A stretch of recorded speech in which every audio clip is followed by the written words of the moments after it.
Good morning, everyone. Morning. Morning. I'd like to call the Nash County Board of Commissioners meeting for October the 5th to order at this time. I appreciate everyone being here this morning on a very lovely fall day. And it is customary for our board to begin each of our meetings with a prayer, and it is generally done by a commissioner. And during this time, you're welcome to stand and join us in the prayer. You're welcome to use this time to have your own prayer if you so like, or you're welcome to use it for a moment of silence. And after the prayer, we'll have a pledge of allegiance to the flag. And at this time, I'd like to call on Commissioner Sue Leggett to lead us in the invocation.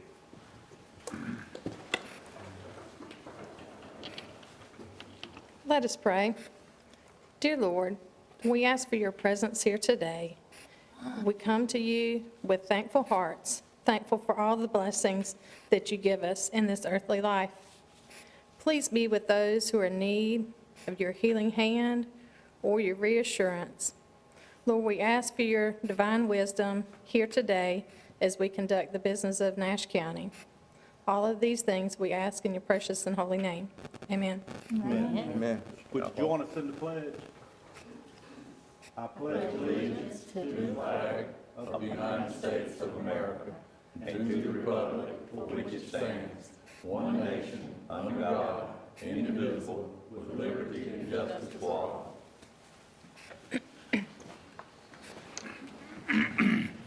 We're now on item 4 on our agenda, as sometimes seen on the screen, which is the minutes for the last 2 meetings that we had. We had a regular meeting on September the 8th, and then we had also our regular second meeting of the month on September the 21st. Commissioners, you had those minutes in your board packet, and I'd entertain a motion for any corrections, approval, or if everything seems fine, motion to approve at this time. Move for approval. Have a motion for approval of both sets of minutes by Commissioner Outlaw. Is there a second to that motion? Second. Second by Commissioner Wells and Leggett. Any questions on that motion? All in favor of the motion, let it be known by saying aye. Aye. Any opposed by a like sign? Minutes stand approved, and thank you, Madam Clerk. At this time, ladies and gentlemen, it is a time in which the commissioners would be glad to hear from any member of the public that wishes to speak to this board. And we do ask, if you see your subject matter on the agenda at a later time or a public hearing, that you would ask for, wait till that time comes up on the agenda. But for something that's not covered on the agenda, we'd be delighted to hear from you this morning. We do have a sign-up period prior to the meeting. I had one person to sign up, but if you fail to understand you were to sign up, I'll take the ones that had signed up first, and then if there's anyone else that wishes to speak, we would also be glad to hear from you. We do ask you to keep your comments somewhere between 3 and 5 minutes. But with that said, I do have a Dorothy Battle that had signed up, and we welcome back Ms. Battle if you would come forward at this time, and just for the record, state your name and address, and good to see you this morning. Morning. Morning. 343 Taylor Store Road, Nashville, NC 27856. Giving honor to all. Good morning. I have come to this board in the presence of God and in the sight of men, and lie not, to speak the truth to you about Ted Williams, along with his associates and yard dog firearms training. They hide out in the woods and hire out their services illegally and do not hide from law enforcement. I complained on September 23rd, and an officer came out to the site. She told me Mr. Williams is not in violation. She said he was training on his range and would be there about 20 more minutes, then quit for the day. I asked her if she asked his client if he was paying Mr. Williams. She said no. I won't ask that today. I asked her again to ask if he was paying. She said, I can't ask him. I said, you are standing there looking at him and can't ask him if he is paying, since this is a question to prove legal or illegal actions. And she told me, ma'am, he's not in violation, and you can come to his court date on November 19th and the commissioners meeting on October 5th. He plans to be there. I said, if you can't call Chief Deputy Mendina. She said, I'm in my car on the phone with my windows rolled up and I don't hear anything. I called Chief Deputy Mendina and got his voicemail. This is not a court of law, but a moment of soul searching for clarity of heart and mind to do the right thing for the citizens to whom you have taken an oath to serve. You and your colleagues that sit with you can discern the truth from a lie. You should be able to decide right from wrong and answer for yourself if you are willing to put your legacy on the side of one who is known to skirt and abate the law and stand in the eyes of all righteously. I know you have data and records going back to at least 2015 to prove Mr. Williams' actions to not be honest in word or deeds. What is hindering you from delivering justice? By his own admission, he is sometimes paid. The clients that pay him know he is paid for his service. Some of you officials in this room have admitted to me privately that you believe he is paid. Be convicted within your own mind as to your integrity. How long must my community suffer, and how many times must I come to this board before you use your power to stop Mr. Williams' actions and return our tranquility? Ted Williams, associates and clients shoot here weekly and every weekend, Friday through Sunday. Check his website. The hours are listed, but not the place. Be not mistaken. I am in the fight of my life for the quality of my life and that of my fellow citizens in my community. Ted Williams and Yard Dog Firearms Training torment us with the sound of continuous gunfire day after day and every weekend since 2017. How long must we be aggrieved by this aggressor and our county officials come not to our rescue? Our physical and mental health is being corroded by the sounds of a war zone at his choosing. He does not live here, but returns to his peaceful home. He is like a recurring daytime nightmare because we know he is coming back day after day and every weekend, starting on Friday. Why is the ordinance not applied properly? People are coming in and out at this site like bees to a hive with no restraints, with weapons of their choice. Thank you. Thank you, Ms. Battle. Was there anyone else that wished to speak to the board on an item not on the agenda this morning? Seeing no one, we will move on to, Mr. Chair. Mr. Belfield, yes, I sir. know we don't comment on those comments, but Yes, sir. this is the third time this ballot's been here. Yes, sir. Can't we get all concerns on both sides together and see if something can be worked out? And I'll leave it at that, so we won't make no comments. Okay. Mr. Belfield, that is what we're working on. If you recall, last month, we asked that a noise committee be put together, which it was, and they have met one time, and will continue to meet. I'm not sure exactly where that committee will end up, but we are working on just what you called out for, sir. Okay. And that was both items that we have been dealing with as it relates to noise in the county. Commissioner Outlaw, Commissioner Leggett are helping with that item, so I'll just kind of leave it at that until that work is more along the way than what we are here this morning.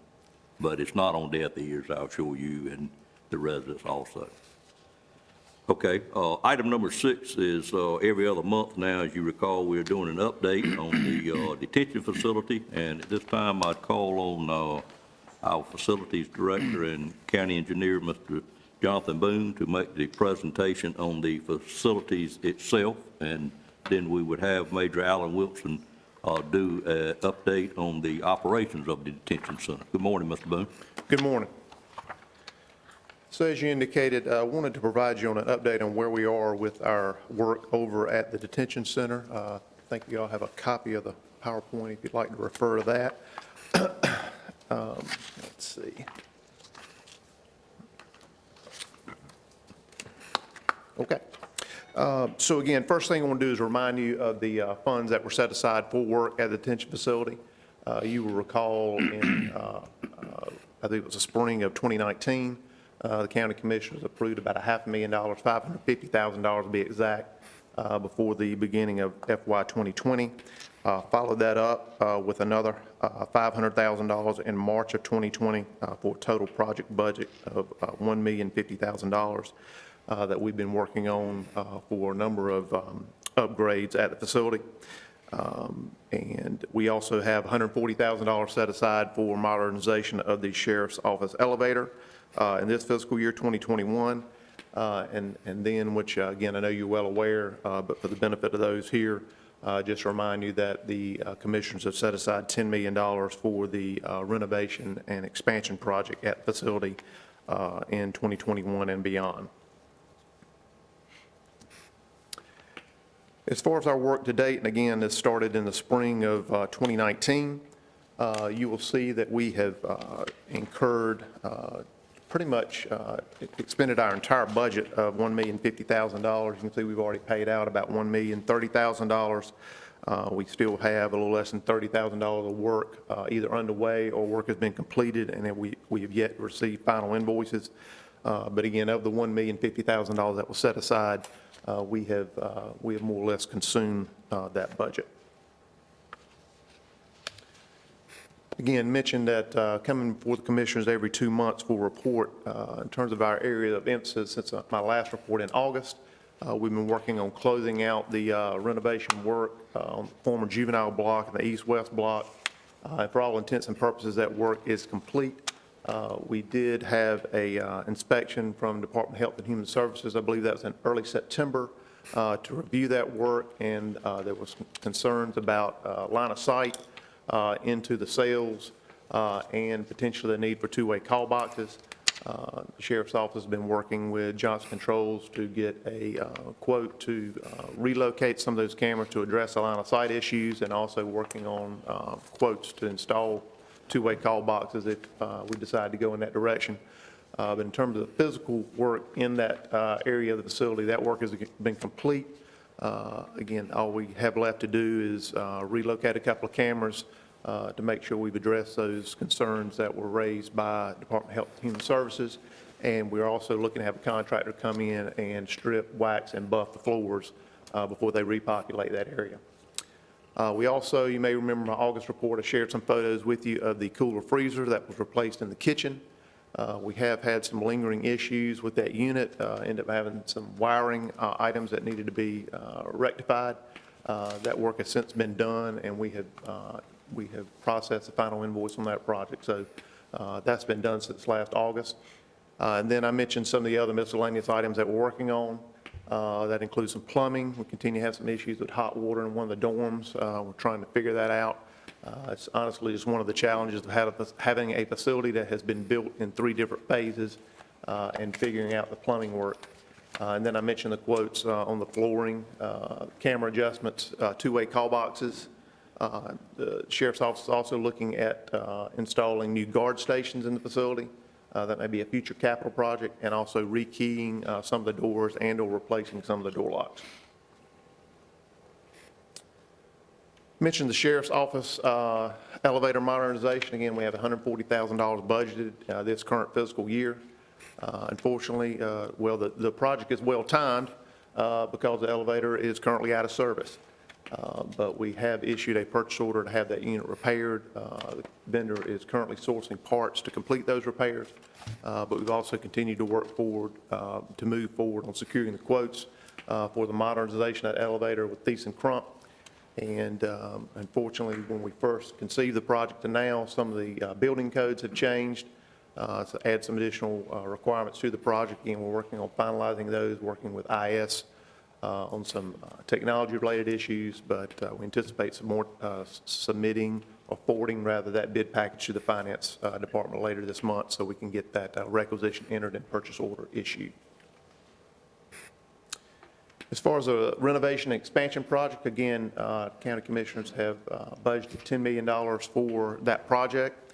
As you're aware, we're working with Mosley Architects and working with them and our project coordination team We have completed the conceptual design phase of that project. We're now moving into design development, so that's basically taking an idea and turning it into a reality to the point where we'd have plans and specifications where we could bid that project. And our goal at this point is for Mosley Architects to complete that work so that we can submit that package to the Department of Health and Human Services and the Department of Insurance and our local agencies for review in the first part of the year, January 2021. Do want to make you aware, we made a presentation to the Town of Nashville Board this past Wednesday. One of the items that we discovered as we were working on the conceptual design for the project, and which you're probably well aware, is real estate is precious in the block where the courthouse and jail is located, and the addition proposed in the northwest quadrant of the facility in 94 beds pretty much consumes every inch of available real estate that we have to the point that the building itself will be located within roughly 5 feet of the back of curb on Elm Street at the corner of Drake and Elm. So we met with the town board to request that they consider a closure of portion of Elm Street between Court Street and Drake. Again, we did that on Wednesday, received some feedback from the board. We've since responded to that. Actually, the county manager and board chair met with a couple of town representatives as recently as Friday on another matter, but at the end of the meeting, I believe they revisited this conversation. And based on that feedback, we're actually looking at expanding our request to close Elm Street from Drake Street to the west to Body Street, which is the street which you're well aware of between the jail and the administration building. So we're working on some revised schematics and hope to have those today, and we'll be resubmitting that request to the town hopefully later this afternoon. But in terms of the overall project, again, we're looking to submit plans and specifications to the state first part of the year, assuming 8 to 10 week turnaround. We hope to be bidding the project in April. Hope to have a recommendation award for the commissioners to consider and approve in May. Start construction in the summer of 2021. And with an 18-month construction period, that would have us wrapping up the renovation and construction project in late 2022. Not going to spend a lot of time on the conceptual design, and I apologize. Again, I know you've got some small slides there in front of you, but did just want to share with you. As we've been working on the project with Mosley Architects, again on the renovation and expansion, in addition to, you may recall, in the jail needs assessment, Mosley Architects had recommended that the county consider retrofitting one of the existing dorms. Dorm 1 was a dorm that was selected as rectangular in shape, which made it simple to retrofit that open concept dorm with 27 bed lockdown cells, thinking that would be something we could do in the near term to address some of the concerns that Sheriff's Office had expressed about some of the bad actors in the jail and being able to lock inmates down when they're misbehaving. And then certainly this, and I apologize, in this case, the image north is out at the bottom of the page. This is the addition in the northwest quadrant showing the 94 beds, 2-story addition, 2 different pods, 47 beds on each side, 47 on the east, 47 on the west. But what I also wanted to share with you in this conceptual plan is another one of the longstanding issues that the Sheriff's Office has shared with staff is issues with the booking intake area. And what you'll see here highlighted in yellow is area on the west side that we're looking to revise, renovate, if you will, for an inmate booking area. And so we have incorporated that into the project. So our challenge will be, Mosley Architects' challenge will be, is designing what was originally envisioned, the 27-bed renovation in Dorm 1, the 94-bed expansion, and also this internal renovation for a revised intake booking area. And a new Sally Port is proposed for the Sheriff's Office to bring in inmates for booking into the facility. And this is a 94-bed addition, not much to show here other than, again, I mentioned there's 47 beds on each side, 2 different pods. This will be the first floor here where you see the fixtures and tables. Individual lockdown cells, there'll be 1 cell on each side, each pod that is ADA compliant. So that's why we end up with an odd number of 47. But again, the thing to point out here, kind of tough to see, but this line you see on the right side of this image is actually the back of curb on Drake Street, and you can see the radius here as you turn the intersection onto Elm Street. You can just see how close the building is to the existing street there at Drake and Elm, which again precipitated the request for the closure on Elm Street. Another thing I thought you might be interested in, I know Commissioner Davis, Commissioner Outlaw are familiar with, we also talked about the elevations on the building. So just share that with you briefly. This is looking east from the large parking lot beside the jail and the courthouse. This is the existing facility here. It's a brick facade, and what we're proposing to do is emulate that same type feature with a masonry facade on the west side, west end of this addition. Although I do not have an image here, it would also be on the east side, and also right here in the middle of the proposed building. Again, this will be a pre-engineered building, so I hope that will allow us to build the building fairly quickly. So I just wanted to share that with you. You can see A-frame roof pitched north and south, but again, we're just trying to emulate the existing architecture of the facility that we already have. So let's see. Mention again, this is just another image. In this case, the north is out of the top of the page, and you will see again the building, the 94-bed addition. Again, this existing. You can see the curb line a little bit better here on Elm Street, Drake Street. One of the other items that we've sought to incorporate in the project is some additional security fencing. At present, there is no fencing in the northwest quadrant of the facility behind the loading dock and the kitchen. So as part of this project, we would propose to add another fence line, provide just another level of security in the facility. And again, because of the proximity to Elm Street, we're showing, or Mosley Architect is showing that fencing extending across Elm Street to the north side of Elm Street, adjacent to the parking lot, surface parking lot that the county owns. And then you see this rectangular feature here. And really what is driving this is with the loading dock and the kitchen, the bottom of the page, we'll have to take deliveries off of Elm Street, and because those come by tractor trailer, we'll have to pull inside the fence, pull up into this parking area, so we'll have to eliminate the existing surface parking here so that they can back into the loading bay. So that's why you see the fence line turn and head north, east, and then come back south to Elm Street, and then follow Elm Street to Body Street. So again, this is really what precipitated the request for the closure to the town of Nashville.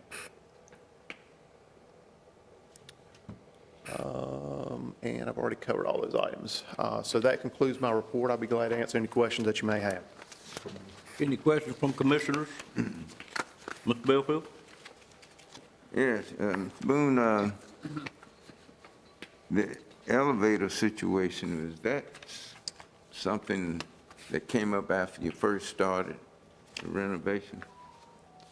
No, sir, that was a project that we'd already programmed in the FY21 capital improvement budget.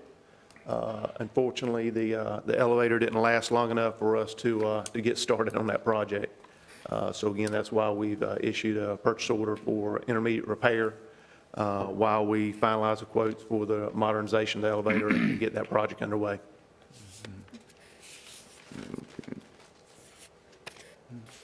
Other questions, comments? Big project, you get a chance to ask every other month. Must be doing a great job, Mr. Boone. Thank you, sir. Thank you. At this time, I'll call on Major Alan Wilson to give us an update on the detention facility operation side of it. Mr. Lamb?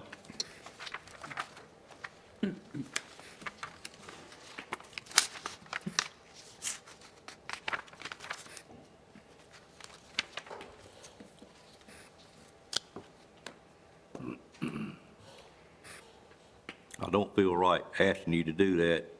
We'll be glad to have someone else do it, sir. I know you volunteered. He's found a job he's good at. Found a job he's good at, okay. Good morning, Major. Good morning. Good morning. Morning. Morning. I was asked to speak just to give you an update on the operations procedure for the Nash County Detention Facility. Just kind of give you an update this morning, we have 98 inmates housed in our facility. Out of that, we have 90 of them that are male, 8 of them that are female. We currently have 14 inmates that are held safekeeping. They're inmates that are needed to be somewhere else for different reasons. And then we have 11 of them that's in other facilities. New Hanover is still having 6 of them, and of course they're gracious to us and they're not costing the county anything for that.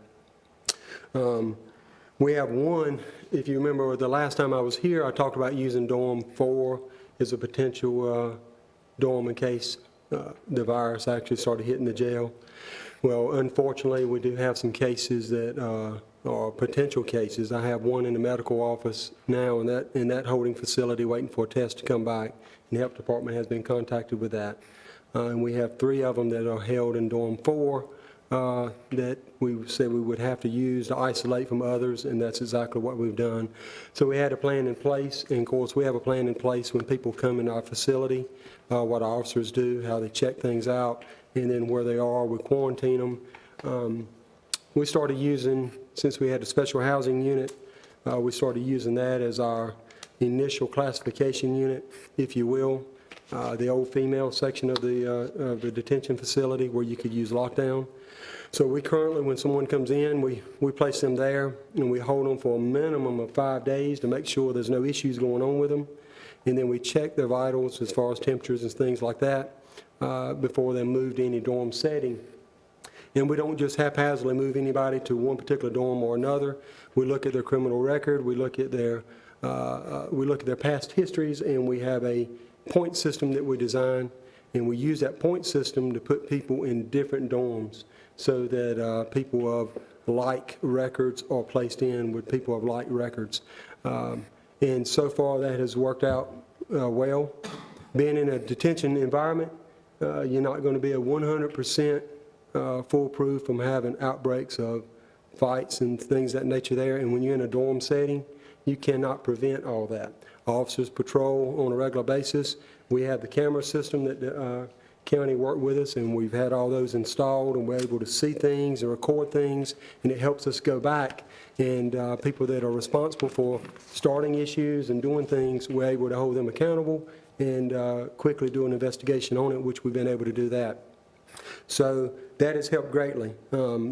Hopefully, we can keep this virus at bay. We're going to keep doing the best we can, but we're in a detention environment, and it's an open environment, and we're doing what we can to do that. So the classification part of it, with our females, we were using dorm 4 initially to help anyone come in, but we only have 8 females, so hopefully we can use another section, ISO 1 and 2.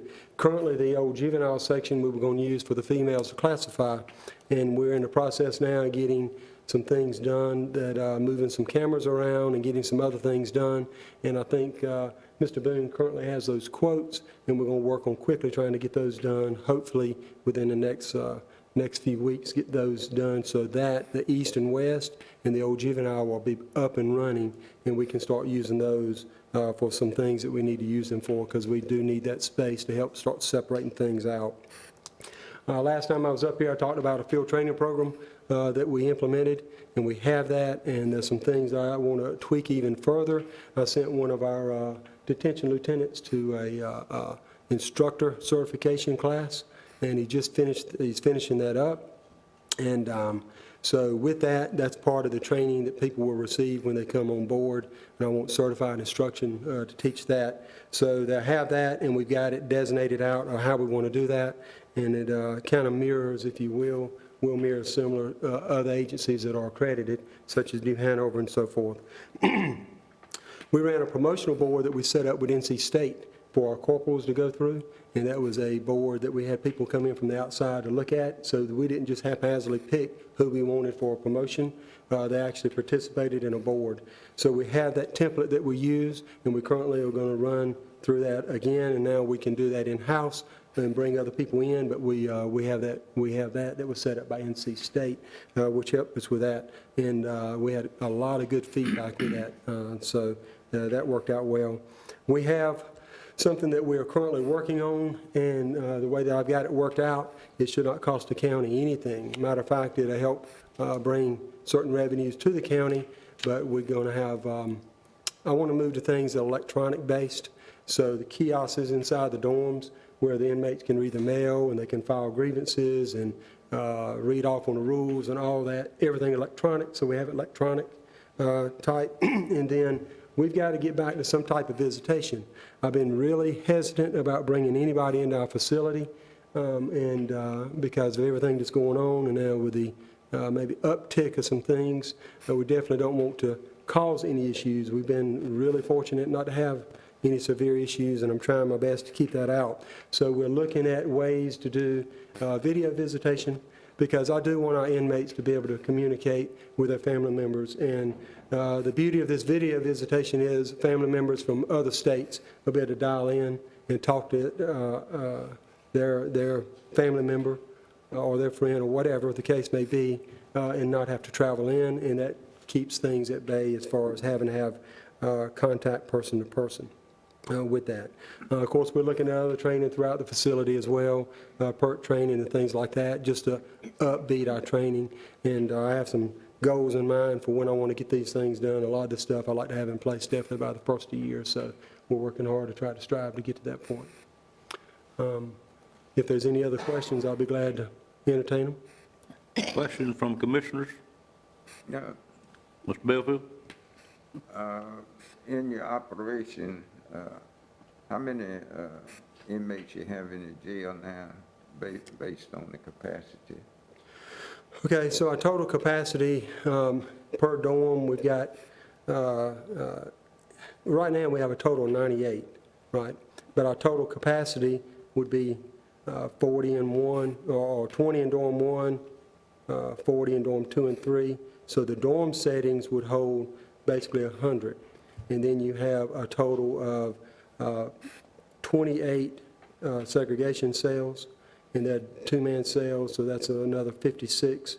And then you've got the female units that are 18 apiece on that side. So somewhere around 173, somewhere in that number, if I think I'd have to crunch the numbers exactly. But where we don't want to ever be, we don't want to ever be over 80% capacity. You can't fill a jail to 100%. If you do and you have issues and have to move people around, it creates a lot of concerns, particularly with things where they are now. But currently we've been holding steady. Like I said, we only have the 14 safekeeping that are out. We have 11 at other facilities, and like I said, 6 of those don't cost us anything. And with Edgecombe, we have 3 at Edgecombe, and sometimes we house people for Edgecombe, and they house people for us, and so it's a give and take on that. Do you test them for the coronavirus? We have not had a way to test them when they come in. So the young man that we currently have in our medical holding, he's been tested, and we're waiting for the test to come back, and he's been isolated away from everyone up to that point.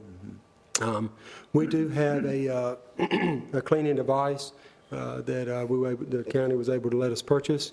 It's a 360 device that we use that has a solution in it. And prior to that, we were using a backpack sprayer with Clorox solution. And with that, they clean that facility at least twice a day. They walk through, they spray all the areas, and they spray things down. This gentleman that was sick over the weekend, on Friday when they called me about it, they made sure he was moved out. The cell was completely cleaned out and cleaned. So for our officers to do that and don up the stuff they need to use, I commend them. I mean, they have a very dangerous job dealing with inmates, and now we're dealing with the virus, and we even had one officer that's already tested positive for it. And we've had several already, including, well, several already without calling names, but one of them just this past week was tested positive, so they're at home with it now. So that's why when they come to work, we're asking them to wear a mask when they walk in the building and keep a mask on the entire time, you know, here or there as far as what works and what doesn't, but we're going to do our best to try to keep things as safe as we can for our officers and for our inmates. I did have a positive comment from someone that came in to give us a quote. He's a retired sheriff, and he's actually in one of these companies that we're looking at with some of the things I just mentioned. And he said that lots of times you walk into a facility and you can tell right off by the odor how things are ran. And he said ours had no odor. It was actually very good. That's because it's not me, it's our officers and our supervisors that are keeping things clean. And when you walk in, there's no smell whatsoever. That's because they keep things clean, and that's why we kept it at bay as long as we have, I really believe. Other comments, questions? A couple things, Major. How many vacant positions do you currently have in detention officers, if you happen to know that? Yes, sir. With that, I want to say, because we just had one gentleman that has an opportunity to take a job that was pretty much his dream job, and he can't turn that down. Hate to see him go, so we had a couple, and we got a couple that are today starting. I want to say it's like 10 or 11. I have to get the exact numbers. Okay. Back a few months ago, I made a comment, man, we've done really well, don't have any turnover, and then you get turnover. And that is just because of the environment that they have to work in. And when I say the environment, it's not the fighting and things like that, because a lot of that stuff is really decreased. I think it's just when you come in and it's just the detention environment, period. Good. And you have explained this to me, and I was pretty fascinated by it for the other commissioners. When you're talking about how you use the point system to decide which dorm you put them in, where we used to try to figure out maybe which gang they were in and try to keep them separated and so forth. Your new model, explain that to us, how that actually works on points rather than on where they came from. Right. So with the point system, I mean, we look at it, we really don't want to put someone without a violent history or without a large criminal history in with someone that maybe has a larger violent history, right? So we look at those things, and it's a point system that's, and we adopted this system from an agency that's accredited, so that's already been tested with that. So we look at that, so when they go into a particular dorm, for example, dorm 3 would be considered a low-risk dorm, and that's our highest number, right, of inmates that's in there. Dorm 2 is kind of your medium to low, right, and then medium to high. But really, dorm 2 is more your medium to high. We don't really put any low in 2. So with that, we put like-minded individuals together. So we don't really look as much at how they're affiliated with gangs. What we do look at, though, is make sure that we don't have any particular dorm that's more heavily in one particular sect versus another sect, because you don't want to do that and have overwhelming numbers. But what we have found is that people that are like-minded tend to get along a lot better than if you have somebody that's strong on the violent side versus someone that's not violent. Then they tend to maybe take advantage of someone else. So we have found that seems to work well. Is it perfect? No, it's not. I mean, you have your breakouts here and there, but it's no ways as common as what you think it would be, because people tend to respect someone else that they know that if they try to take advantage over, that they're going to take up for themselves, and that tends to work pretty well. Thank you. Well, if there's no more comments or questions on behalf of the board, I greatly want to thank you for being here this morning. It has been a great relief for this board to hear less about the detention center and the issues over there. I think y'all are doing a great job. I do know it's a difficult job, and with the current virus, you apparently are doing a wonderful job over there of trying to contain that. And the fact that you bring them in, isolate them for 4 or 5 days just to see what may have happened before they got there, has got to be your biggest asset on keeping it down. But thank you and all your employees, and I do appreciate you changing your job a little bit and taking that on, because it has certainly made a large difference, it appears like. Appreciate you being here this morning. Thank you. Thank y'all. I'm going to do something a little bit unorthodox, I guess you would say. Mr. Williams, I saw you came in a little late. Did you wish to speak to the board under public comment, or are you just visiting us today? The comment period has passed. It was item number 6 on the agenda, but I'm going to ask permission of the board. I know you were here at our last meeting, which is the meeting we don't have comments, and our board doesn't like to be too rigid with our citizens, but does any board member have any objection if I go back to item 6 and let Mr. Williams speak? Seeing no one, if you would come forward, and I will explain to the public, Mr. Williams came at our mid-month meeting. We do not have public comment at our mid-month meeting, and I may not have made it clear that he needed to be here at 9 o'clock if he wished to speak, and I apologize for that if indeed I or the staff didn't indeed let you know that. But with that said, if you would state your name and your address, and I'm going to put it on my sign-up sheet. And generally, if you come back in future, it happens real quick after 9 o'clock, and you do sign up out front before the meeting. Yes, sir. Thank you very much. This is my fault totally. You told me what time it started. What happened this morning was my wife is kind of invalid, and I take care of her, and had an emergency happen, so it made me late, so I apologize. Okay. If I didn't speak, I understand that today. Anyway, my name is Ted Williams. Live at 203 King George Avenue, and I am the AKA yard dog that you probably heard about in the graphic or the telegraph about the property on Taylor Store Road and the noise complaints on that area. My purpose here today is not to get any support or anything, or just to clarify some points that were made about that in the newspaper, and to greet everybody. So thank you, board. I'll be precise, hopefully. I'm also the assistant jail administrator, retired from Nash County, so that's part of my background as far as who I am. I'm also a God-fearing person, a peacemaking person. And I want to apologize to the board for the trouble that may have been caused by the noise complaints, the zoning situation, you know, and also the citizens who were offended by the noise at that location. And we've done several things to address that, not because I was mandated, but because I'm a peacemaker. The Bible says, blessed are the peacemakers. So I want to apologize to all those who did the write-up. I know who you are by names. I'm not mad at you or anything else. I'm going to take the mask off so I can talk a little easier. That's fine. Thank you very much. And we've done several things to alleviate the amount of noise at that area on our own, because we care about our neighbors.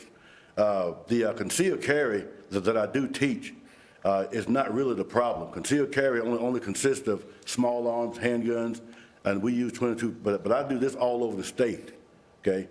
And I have different locations where I teach concealed carry, okay? But what was called the noise, and I'll tell you what it is, it's the large caliber rifles that we shoot at that area. I mean, really large caliber centerfire rifles, and we've now stopped doing that except on Saturday. We do not shoot large rifles on that area anymore until Saturday. We do no shooting before 10 a.m. and no shooting after 5 p.m. to try to work with our neighbors. I want them to enjoy their property also. And also we do things like some of the people are using suppressors on their weapons. And as far as who is shooting out there, everybody from U.S. Special Forces come out there, my family members come out there, judges, magistrates, attorneys come out there, hunters come out there to sight their rifles in. I do children's firearm safety classes out there, those kinds of things. Senior citizens, those kind of things. Now, I apologize for those disturbers that may have called, and thank you all for your courtesy and the way you've handled this situation, your professionalism from you all and the zoning department. There were several things said in the paper that were not quite accurate. I want to make those things accurate. It was said that I'm teaching unsanctioned firearm training courses at that location. This is not quite true. The courses I teach, I've been an instructor at Nash Community College for 23 years, so I'm no fly-by-night instructor. I teach at Nash Community College. I teach firearms out there. I teach self-defense out there. I teach baton techniques, cell extraction for prison personnel and for adult parole and probation. So I'm a certified instructor. All the courses I teach are certified courses, and most of those are taught at the location, at the colleges, schools, and places like that. Now, I also am an instructor for basic training, for detention. Also, I've taught detention officers here also. I'm one of the resources they use for their annual training if needed through Nash Community College. I've done basic cell extraction training, teach them how to handle violent suspects and those kinds of things. And I'm certified through the Sheriff's Standards Division and also your law enforcement training standards in Salemburg, North Carolina. So I'm not teaching unsanctified firearm courses at that location. Also, I was accused of teaching, having war game fantasies on that location. This is also untrue. And I understand that sometimes people are over dramatic to make their point and overly emotional. I understand that. So I don't hold that against anybody. But I'm retired. I don't need fantasies. I'm retired with 22 years of military service, a disabled veteran, had 12 and a half years with Department of Correction, 12 and a half years with Nash County Sheriff's Office. I also had a history of a heavyweight fighter, boxing, martial arts. So I don't need any fantasies in my life. My life is a full life. Even right now, I work with a youth program on the State Game Task Force, with Sheriff Clee Atchison, through Thorns Chapel after-school youth program. We take these kids out to that same property, set up tents overnight, do cookouts with them, set up self-defense classes for them, teach them about gun safety, nature, that kind of thing, and we have a good time with those kids and give them the Word of God also at the same time. I've been involved in a lot of different things, you know, our prison ride, uprising, jail, escapes, that kind of thing, future manhunts, several uses of force, so I don't need a fantasy in my life. I'm a member of the State's Game Task Force also. Almost finished here. Also, there was the mention that I bring death and destruction. I'm bringing death and destruction. That's wholly different from what I do. Over 20 years of training to avoid death and destruction. I teach people how to use force if they're ever in a situation where they have to defend themselves. I teach young mothers who live by themselves, travel by themselves, to use firearms to defend themselves, use defensive tactics to defend themselves. Thank God for law enforcement and what they do, but they can't be everywhere at one time. The response time for police department is 1 to 4 minutes in the city limits. You get in the county, as wide as this county is, with the best effort, sometimes response time is a long time away. You got to be your own defender until they get there. That's why I teach concealed carry, because people buying guns, but they're not getting trained and don't know the gun laws in this county or in this state. It's a liability to have a gun and not know the gun laws. So I'm trying to disseminate the training for handgun laws in this state, keep folks from getting written up. We have folks getting written up for just transporting their guns illegally. So I put things in place in these gun stores in the area to teach them how to transport your weapon until you come to a class. There are several instructors in this area. I'm just one of them. There are other ones. I'm not promote my business or anything, although I'm very aggressive in promoting my business of getting folks trained for concealed carry. As far as unsanctioned commercial activities on my location, this is also not true, okay?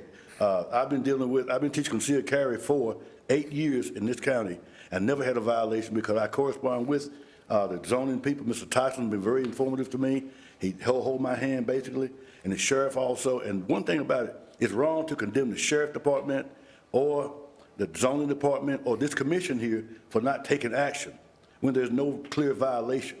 So I commend you of how you conduct yourself, but I'm not getting any special favor from the sheriff department. Sheriff Stone and I supported him, but I voted for him. But I guarantee if I break the law, he will blow the boom on me also. Matter of fact, I have a court date coming up November the 19th for a noise nuisance ordinance. I'm trying to figure out how to handle that because I was never told I couldn't shoot past 6 p.m. And then they came out and gave me a ticket for shooting past 6 p.m. So I wonder where that came from, okay? So I've got to deal with that for November. But I was never told that, so I think it was unfair to charge me with that without being told, so I'll try to deal with it for the 19th. And also, almost through here. So anyway, the concealed carry is not the problem, because they only shoot 10 rounds at 3 yards, 10 rounds at 5 yards, 10 rounds 7 yards. That takes about 15, 20 minutes. So the duration of the time we shoot out there is not what sometimes people say it is for concealed carry. It is the other things that we do out there that we've lessened with the long guns and lessen the noise out there for people. But also in this area, there are 4 hunting clubs around the area where these people live who've done the complaining that they probably didn't know were there, who have their own areas to sight their rifles in. There are also a long-range shooting range down from my range. When we stop shooting, there's still other shooting in that area. And the homeowners can shoot, and there's a big public hunt, 1,000 acres for public hunting, wildlife areas on that area. And you can shoot 30 minutes after sunup and 30 minutes before sundown. It's totally legal. You can shoot in your own backyard in the country like that. But people try to be good neighbors, so it's not, all the shooting is not coming from me, I guarantee you. But we did do a lot of it, and we did less of what we do in order to fall into line to be more. But also that same property's been there with an area for a family. The family has it. It's a family-owned area for a family recreation area for camp out, cookouts, that kind of stuff. And it's been there 17 years. The same one that the old powder keg used to use years ago before they went out of business. After that, Mike Coley had that place, and they did competitive shooting out there. It's been there 17 years. So I've been there for 4 years and just had this year for a complaint. So we've been, I think, doing pretty good. So, but anyway, if the place is legitimate, we want to work with the public on that.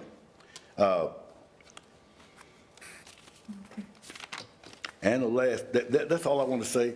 But I just want to say this, that I'm a God-fearing person. Thank you all for your input. Thank God for what you're doing with the jail. I'm very proud of it. I'm a retired assistant jail administrator for Nash County Jail.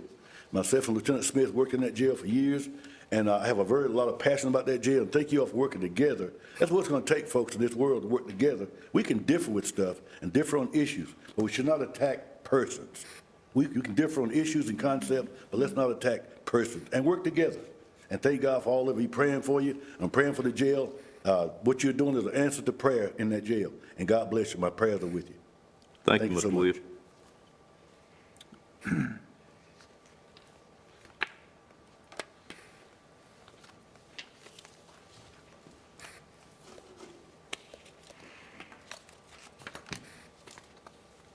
I think I will continue to move through the agenda. A lot I could say about this comment, but our board practices not saying a lot until we totally investigate something, and we will continue to work on this particular noise ordinance moving forward.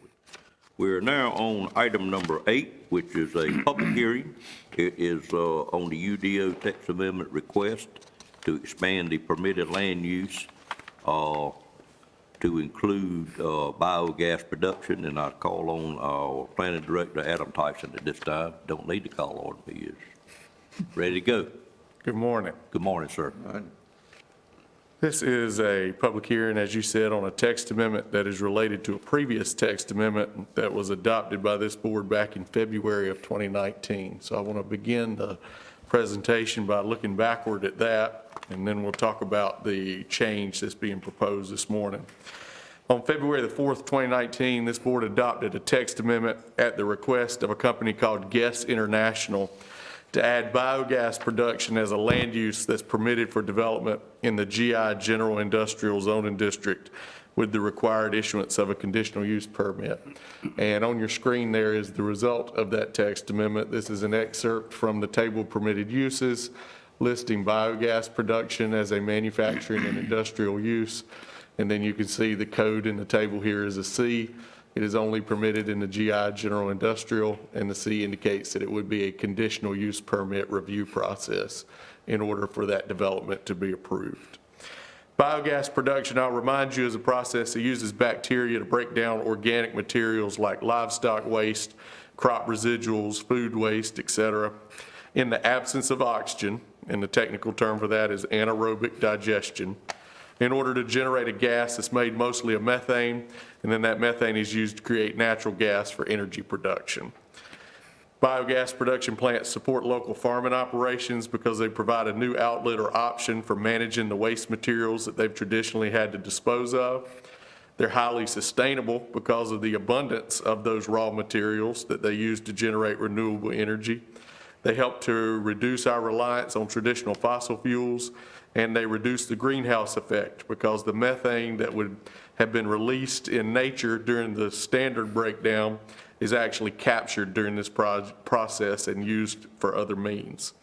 It also results in a byproduct that can be used as an organic fertilizer to supplement or substitute for more traditional chemical fertilizers. If you'll recall, back in February of 2019, because Nash County had had a lack of direct experience with biogas production plants, the board chose to proceed cautiously. And by that I mean you permitted this new land use only in the GI General Industrial Zoning District, the county's most intensive industrial zoning district. So number one, a property would already have to be zoned general industrial or rezoned to general industrial for this sort of operation to be developed. And then secondly, the board chose to require the issuance of a conditional use permit, which, as you'll recall from our solar farm proceedings, is the county's most rigorous zoning review process available under the current ordinance.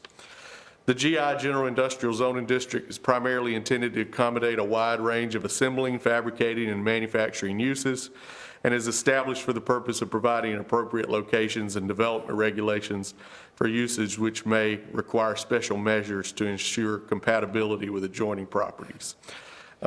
On Friday, Commissioner Outlaw asked me for an inventory of our GI zoning districts that exist today throughout the county, and I provided that to the entire board. I compiled that list over the weekend and provided that late yesterday afternoon, so I hope you had a chance to look at that, and if you don't, I have a copy that we can review now.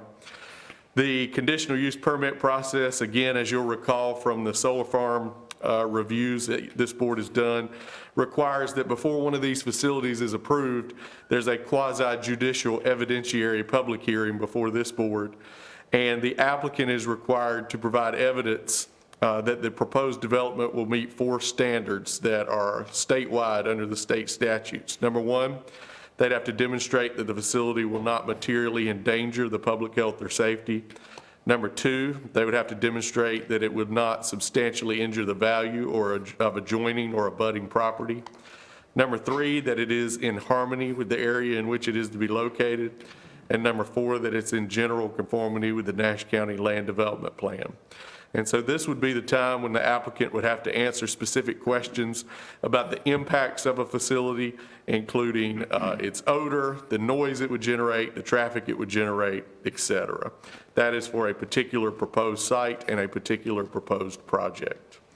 Additionally, the conditional use permit process is so named because it does allow the board to attach conditions that are related to making sure that the development project will meet all of the requirements of the ordinance in the particular place that it's proposed. Now, since 2019, when that text amendment was adopted, that particular company did not follow through, and neither has any other company, and so no biogas production plants have actually been proposed or developed within Nash County's jurisdiction during that time, and so this particular text amendment has not been applied since it was adopted.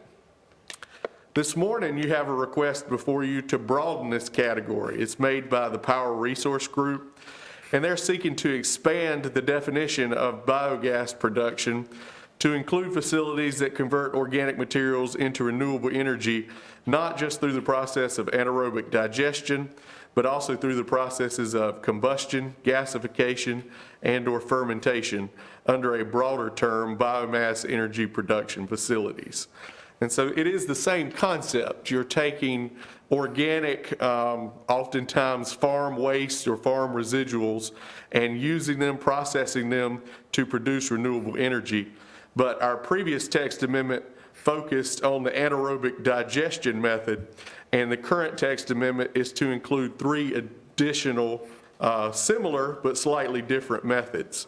So as we talked about, and forgive me if I sound like a chemistry teacher here for a minute, I had to do some research on these 4 processes.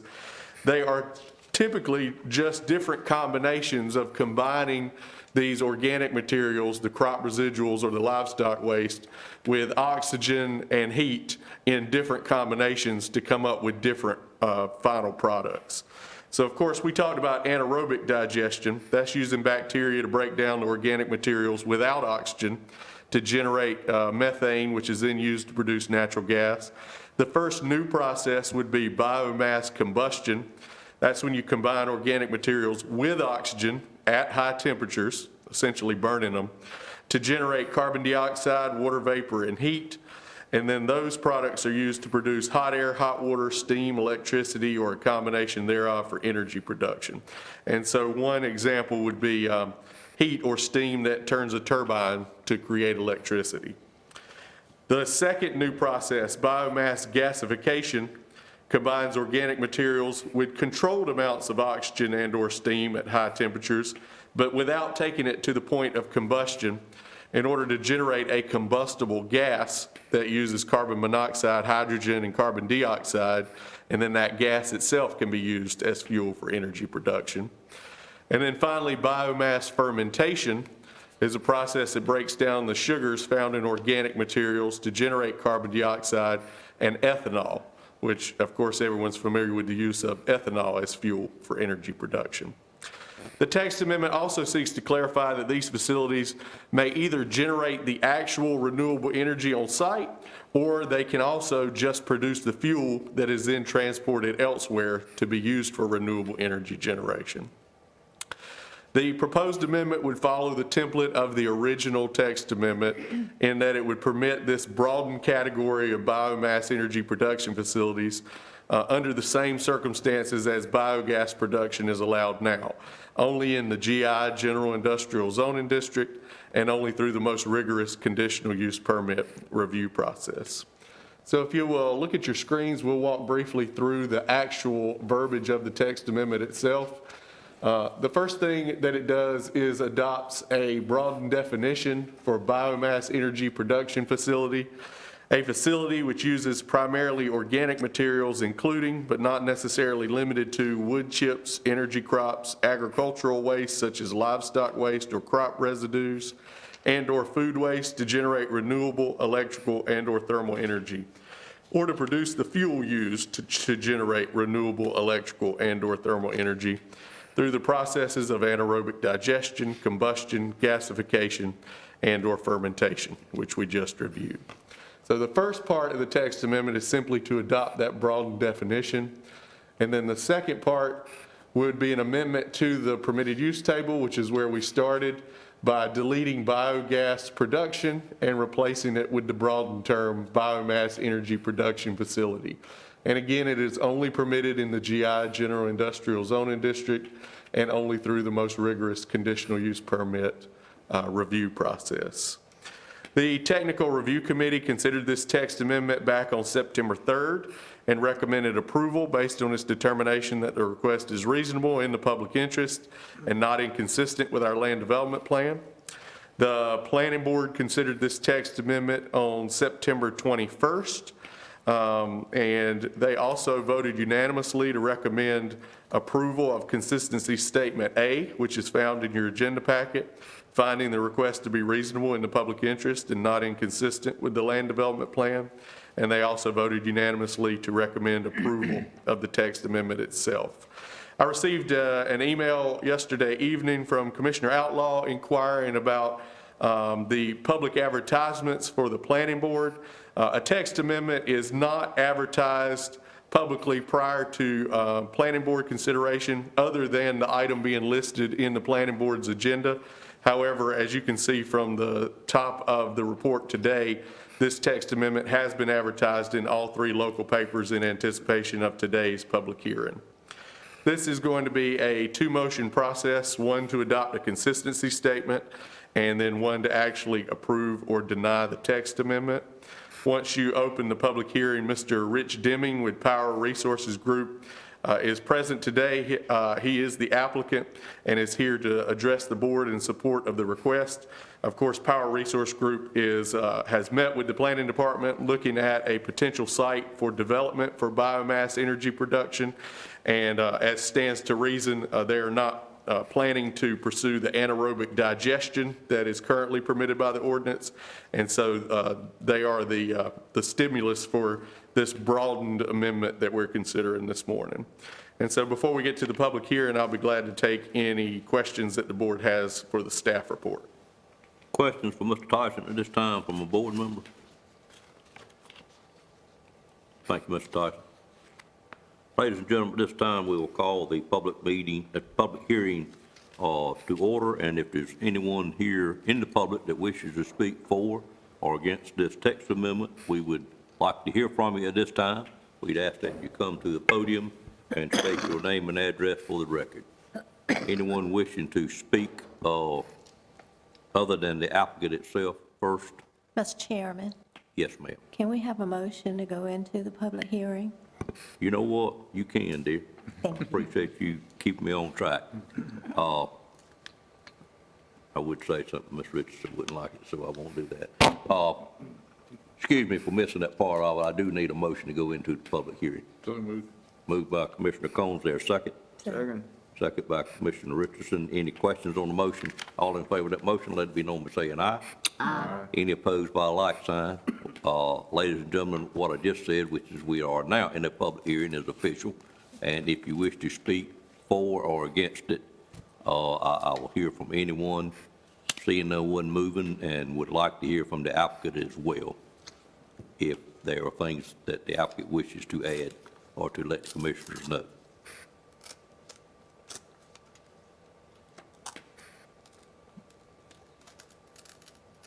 Please come forward, sir.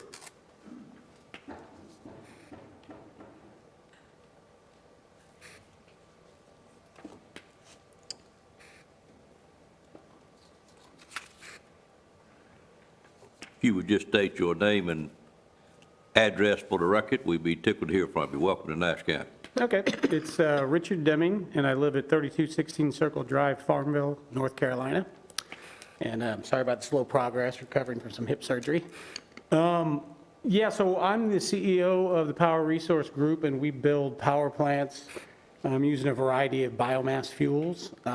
We recently completed a $32 million facility in Farmville, North Carolina, and I would welcome anybody who wanted to come see it. It might kind of sound odd using ag waste to make a couple megawatts of power and another 10 megawatts of thermal energy, but it's an extremely clean process. We're about the 6th or 7th facility in the state at this point.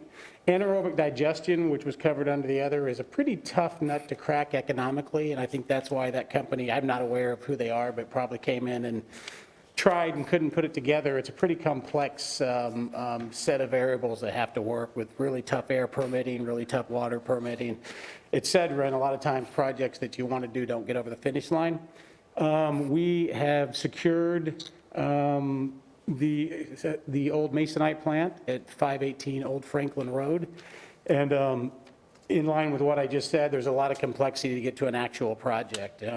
That facility has a little bit of pollution that requires, before our bank will deploy that kind of money, it requires us to get 2 phases of environmental studies and a brownfield agreement with the state to limit their liability for pollution on site. That's about a year-long process. So this is the first step. They are completing I think it might be complete from an email I got on Friday, but they're completing a phase 1 environmental right now.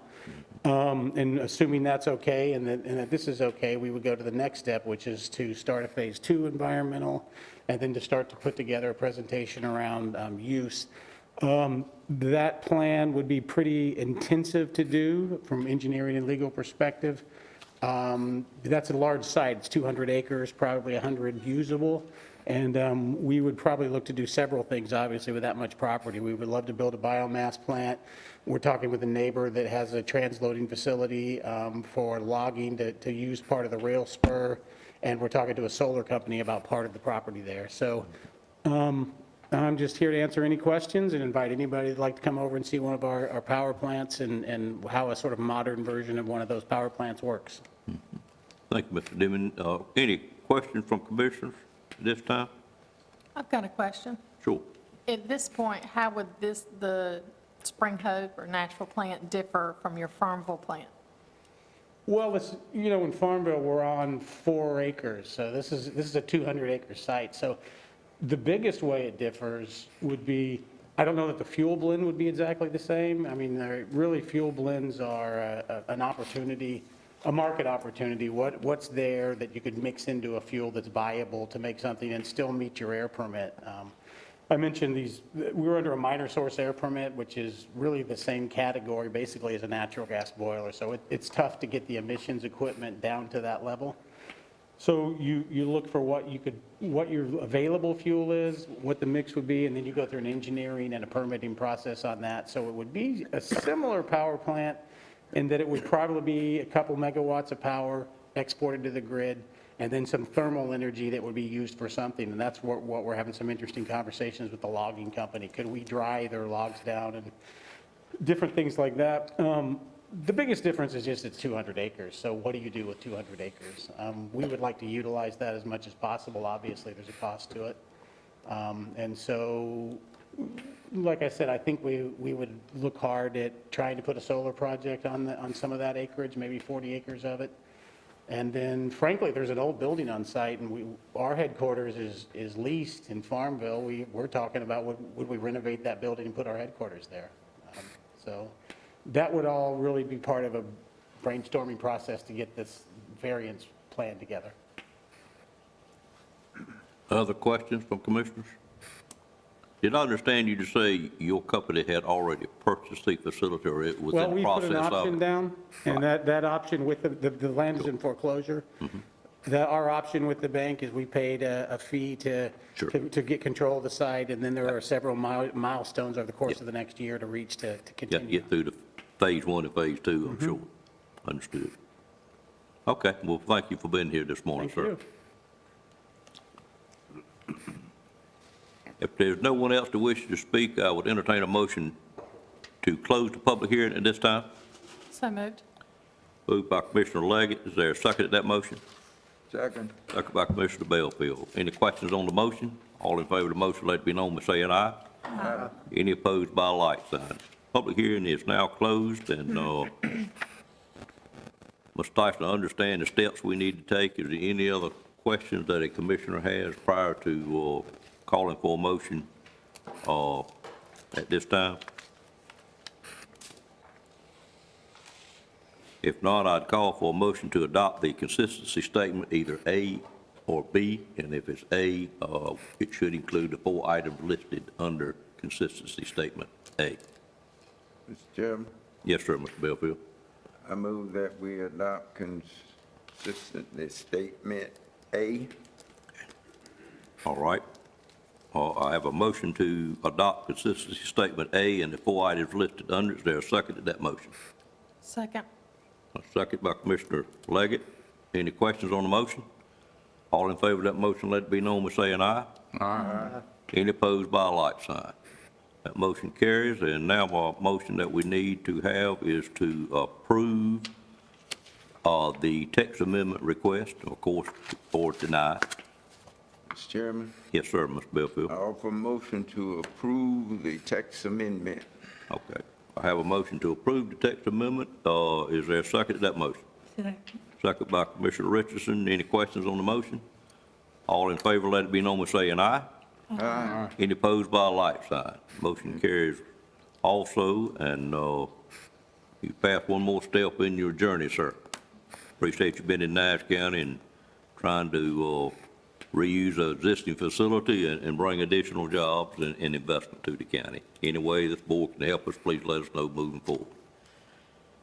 All right, we are now on, Adam, anything else about that one? You good with that? Okay, we'll move to item 9 then, which is a 6-month extension for a conditional use permit, and I don't recall us having something like this before, and I know you're going to explain it, so I'll know what we're doing. We have had something like this before several times, but it was always in the context of a conditional use permit that was issued for a solar farm. Correct, that's right. But this is the same procedure. Back on November 5th of 2018, the Board of Commissioners rezoned a 1.3 acre portion of attractive land located northwest of the intersection of Taylor's Gin Road and Redbud Road from A1 agricultural to RCCU, rural commercial conditional use, and at the same time issued conditional use permit CU 18-1002 to permit the development of Next Level Cycles LLC, a motorcycle sales and repair service shop to be located on the rezoned site.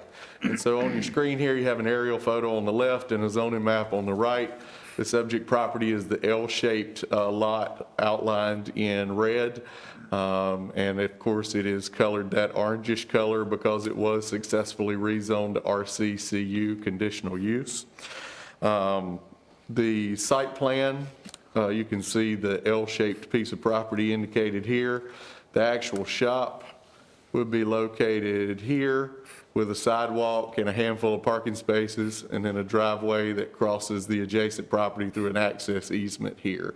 So this is the approved site plan. Since that time, the applicant, Mr. Richardson, has worked with the Nash County Agriculture Advisory Board to successfully amend an existing conservation agreement and essentially remove this rezoned portion of land from the enhanced voluntary agriculture district. The remaining portion of the property stays in that program, but this portion has been released, which would allow it to be developed commercially. He's also subdivided the property from the larger tract in preparation for construction of the shop, and what you see there before you is the subdivision plat that was prepared by a land surveyor and successfully approved and recorded.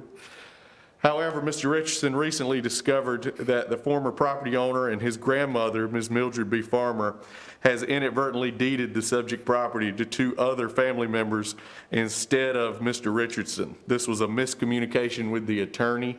The smaller piece was intended to be deeded to Mr. Richardson, and then the larger remainder of the field here was to go to these other relatives. But the attorney misunderstood and deeded the entire tract to the other relatives.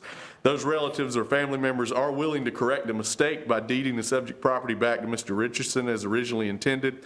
However, they're currently prevented from doing so by complications related to some ongoing legal proceedings in which they're involved, specifically some divorce hearings. As a result, the construction of the previously approved motorcycle sales and repair service shop has been delayed. Obviously, Mr. Richardson is hesitant to invest in construction on a piece of property until he has the deed to that property. Because no building permit applications have been filed yet for the development, and because that original conditional use permit comes with a 2-year vested right period, that period is set to expire on November the 5th next month. So the request before you today is a 6-month extension in order to allow that conditional use permit to remain valid through May the 5th, 2021. The ordinance specifically provides for this type of extension. The board, as the permit issuing authority, can extend for a period up to 6 months the date when a conditional use permit would otherwise expire. And here are the 3 criteria. Number 1, the permit must not have yet expired. And of course, today is before November 5th, so it has not.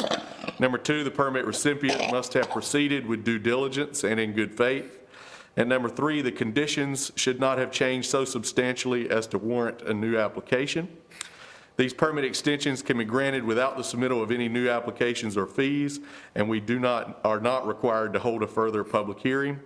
I will note that I don't believe there was any opposition to this request when it was originally before the commissioners, and in fact, there were some members of the community that appeared in support of it. There's no limit on the number of these extensions that can be granted for a particular project. Certainly, we've seen a multitude of these extensions for certain solar farm projects that have reached an impasse with the Utilities Commission. And a permit extension doesn't alter any of the conditions that were attached to the original permit, and so all those remain in effect. This, as I stated, is not a public hearing, so it will just require one single motion to either approve or deny the 6-month extension. And again, that extension would change the expiration date of the permit from November 5 to May the 5th. Mr. Kelsey Richardson, the original applicant, and the operator of the future motorcycle shop, is present with us this morning in case you have any questions for him, and I'll be glad to take any questions you have on the staff report. Any questions for Mr. Tyson at this time? 2 things, Mr. Tyson. Just realizing exactly what we're doing, do we, in your staff, keep up with this date, and do we let that owner know it's about to expire, or is it up to the owner that he has to? We do our best to stay ahead of it and notify the property owner, the applicant holder. Glad to hear that. And in looking at our changes, or whenever the time is appropriate, we know 6 months goes by very quickly. Is it worth looking at extending that 6 months to maybe 12 months at some point? We could, and we could easily do that as just a standalone text amendment. The only concern would be that if the board changes its mind about the development direction of a particular area, you will be married to that approval for a slightly longer than the Sure, 6 months. understand. But it would reduce us having to do this by half. Right. And so I think there is some merit to that, as long as the board's comfortable with committing to that number. The other thing we could do is you could change the maximum to 12 months, but not require the board to grant the maximum every time. And so then you would have the flexibility of granting any number of months between 1 to 12 with a maximum of 12. Right now, we have the flexibility of any number of months, 1 to 6. But of course, we typically get the request for the full 6. And so that's something that we could put into action fairly quickly if that's something the board wants to pursue. Do you want to think about that? I really think we ought to consider 1 to 12. Any opposition to that? Well, let's do that. We'll do that. Just to help our citizens out. Because in development, it takes a lot of time sometimes to get something to that point where you can actually start. And the process is certainly not getting less complex. My exact thought, sir. Okay, well, if there's no other questions, I would just ask for the pleasure of the board on this item. Mr. Chairman, I would offer a motion that we approve this extension that is requested. Okay, I have a motion to approve the 6-month extension. Commissioner Richards, is there a second to that motion? Second. Second by Commissioner Outlaw. Questions on the motion?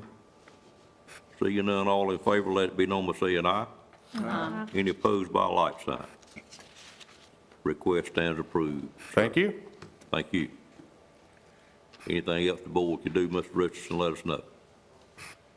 Okay, we're now on item number 10, which is a resolution to authorize donation of county-owned surplus property to the Mercer Foundation. I'll call on Brian Brantley at this time to make this request.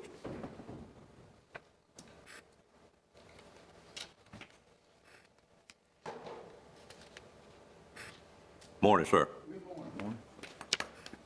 Yes, it's a pleasure to be here this morning, having known Mr. Mercer for more than 30 years. And James and I were talking about his foundation one day, and we discussed this, and he talked about the need for transportation with his Veterans Homeless Shelter serving Nash, Wilson, Edgecombe County. We're pleased to have James and his wife Dolores here today. And James has served in the military for a long, long time. And I had spoken to Z about getting this on the agenda. Finance had told me the procedure to go through to get this to happen. And what we have is a 2003 Ford Expedition that James has actually looked at it and needs some work, and certainly wasn't in condition to run emergency calls, but could possibly transport veterans to doctor's appointments, the VA, and so forth. And so that's why we're presenting it today. Also, I may have mentioned, I spoke to Tyler with the veterans, and he's aware of James's and Dolores's foundation. But, Mr. Chairman, that's the request, is to donate that vehicle to the foundation. If you'd like, James or Dolores could speak about the foundation and what they would use the vehicle for, or I can read the resolution, whichever one you feel is appropriate. I think if Mr. Mercer or his wife, either one wishes to speak, they're welcome to at this time. And I do believe, unless y'all had a disagreement coming here this morning, we allow family members to sit together. You're welcome to do that as well. I think that's what the instructions from the governor's office says anyway.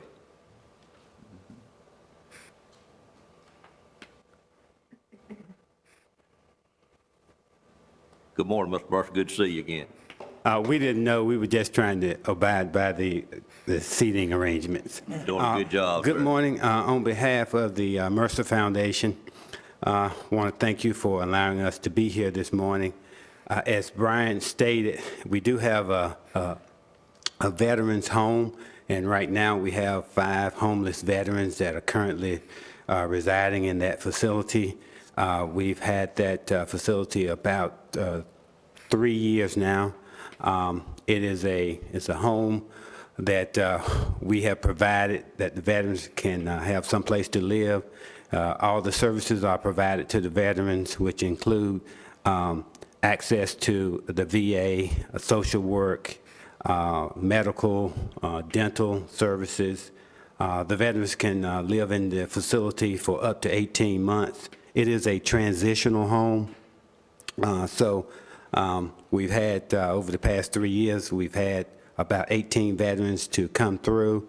About a third of those veterans have gone on to permanent housing. Just want to let the commission know that we are part of the North Carolina Coalition to End Homelessness, and I currently serve as the chairman of that commission or that committee, and it includes Nash, Edgecombe, Halifax, Northampton, as well as Franklin, Vance, and Granville counties. We're working with a host of agencies to try to end homelessness in North Carolina. Thank you, sir. Any questions, Mr. Mercer, or comments? Are you familiar with our Christian Fellowship Veterans Home also that we have here in Rocky Mount? Yes. Okay, so y'all work together some, I hope. Yes, we work very closely with those folks. And we kind of tailored or modeled our home after that home. Okay, good. Okay. I thank you for being here this morning. Thank you, sir. I'd entertain a motion to approve this resolution at this time. Move for approval. Have a motion by Commissioner Richardson, a second by Commissioner Outlaw, since they were speaking at the same time, Mr. Bellfield. Any questions on that motion? All in favor of the motion, let it be known by saying aye. Aye. Any opposed by a like sign. Motion stands approved, and the county is very glad to honor the request. Yes. Thank you for what y'all do. Thank you, Mr. Brown.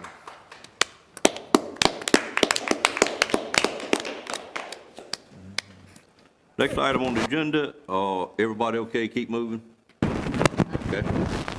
All right, next item on the agenda is item number 11, and it is an update on the Charter for Freedom exhibit. Call on Mr. Boone at this time.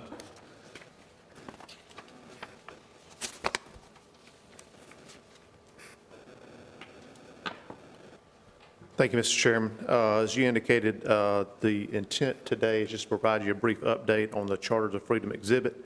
You may recall we had a group here before the commissioners back in August of 2019, Foundation Forward, the group that history teacher at Nash Central High School, Mr. Rennie Taylor, had connected with and brought before the board. And the discussion was the installation of an exhibit on county property to display the Charters of Freedom. Recall that the Charters of Freedom are a replica of the Declaration of Independence, the United States Constitution, and the Bill of Rights. And initially, the thought was, well, we approved a memorandum of agreement to move forward that project. The thought was that we would start on that in early 2020.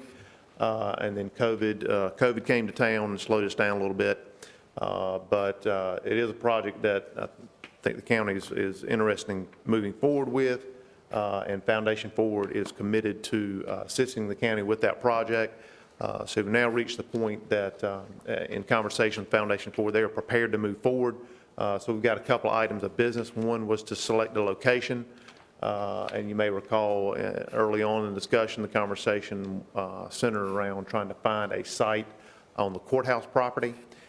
We evaluated the frontage across Washington Street at the courthouse, looked at 3 different sites, provided a aerial in your packet with your memo, but basically looked at a site on either side of the old courthouse, the west side between the courthouse and the parking lot, east side, so between the old courthouse and new courthouse, and then the courtyard beside the new courthouse. And given some of the grade issues beside the new courthouse and some existing drainage, a underground storage tank on the east side, old heating oil tank on the east side of the old courthouse. We were recommending that the exhibit be sited on the west side of the courthouse. and recognize that one of the features that Foundation Forward referred to while they were here was the popularity of these exhibits with school groups. So for all those reasons and the proximity of the parking lot, we are recommending, staff is recommending that that exhibit be sited on the west side of the courthouse. And again, I have a photo of that in the memo that I provided you. And then the second item that we need to accomplish is to establish a committee that would work with Foundation Forward to work through the particulars. They've got various ways to construct the exhibit, and we'll work with them. Also, we identify the need to refurbish the flagpoles on the west side of the courthouse, and then also that group would work with Foundation Forward on a dedication ceremony. So had identified possibly some constituents to serve on that committee, certainly represented from the manager's office, represented from commissioners, at least one, more if there was an interest, staff from public facilities, recommended Mr. Rennie Taylor, again, who is the teacher at Nash Central High School, who had brought this project to the county, and then recommended possibly selecting someone from the business community. So don't know if you have any ideas or names you'd like to share, or maybe share with the manager at a later date. But again, first thing we'd like to do is get approval from commissioners to site the exhibit on the west side of the courthouse, and then pull this committee together so we can start moving forward on the planning for the construction of this exhibit. Thank you, Mr. Boone. Any questions about that? I'm sorry, just one. Would you be looking for veterans primarily to serve on that committee from the community? It's not really a veteran-themed exhibit, but certainly I think veterans would be a nice addition to that committee. I do too. Thank you. Mr. Belfield? On the west side of the courthouse, aren't you proposing also to close that street? Would it be in the parking lot as it is now? We are not proposing the closure of Drake Street, no, sir. We're talking to the county about the closure of Elm Street behind the jail, but not Drake Street on the west side of the jail and the courthouse. That street would remain open. So you're talking about in the parking lot? Let's see, let's see. It's in that green area next Okay. to the courthouse. There's a picture in there, Yeah, I see the picture. on the left side of the courthouse. So we're talking this area here. This is Drake Street, parking lot, Okay.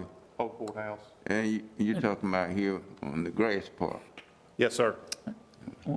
We feel like when people are coming up the hill and they look at the courthouse, that'll be the first thing, whereas the other two sites were sort of hidden back, so it was more visible. If for a number of reasons, we feel like this side is in line of sight from Washington Street, access to the parking lot. Plus Avoiding that issue with environmentals. the underground storage tank. It's just that it's the best site for the exhibit. Well, you're speaking of school buses coming in, parking in the lot, I think is a very legitimate reason for locating it at this location. Yeah. Sir. Be a safe access to walk across the street there to it. Other comments, Mr. Belfield?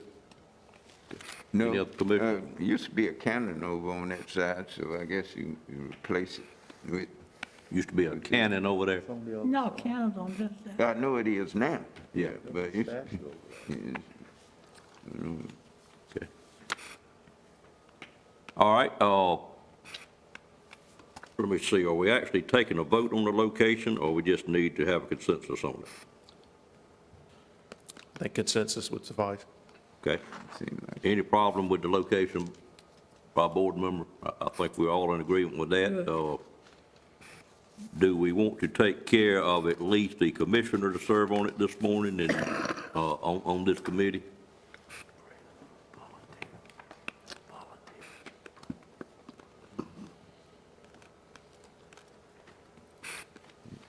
With that said, do I have a volunteer to serve on this committee? There you go. School board is what we're talking, right? Like Ms. Belfield. I'd recommend Mr. Belfield if he's agreeable to do that. I know he's got a busy schedule. Mr. Belfield? yeah, okay. Anybody opposed to Mr. Bellfield? Well, I don't think anybody would, but, okay. Well, we'll appoint Mr. Bellfield to serve on your committee. Is there a citizen that we want to appoint? Do you want time to think about that? And I certainly do like Mr. Outlaw's thought of it being a veteran. I don't know if this is appropriate, but Right.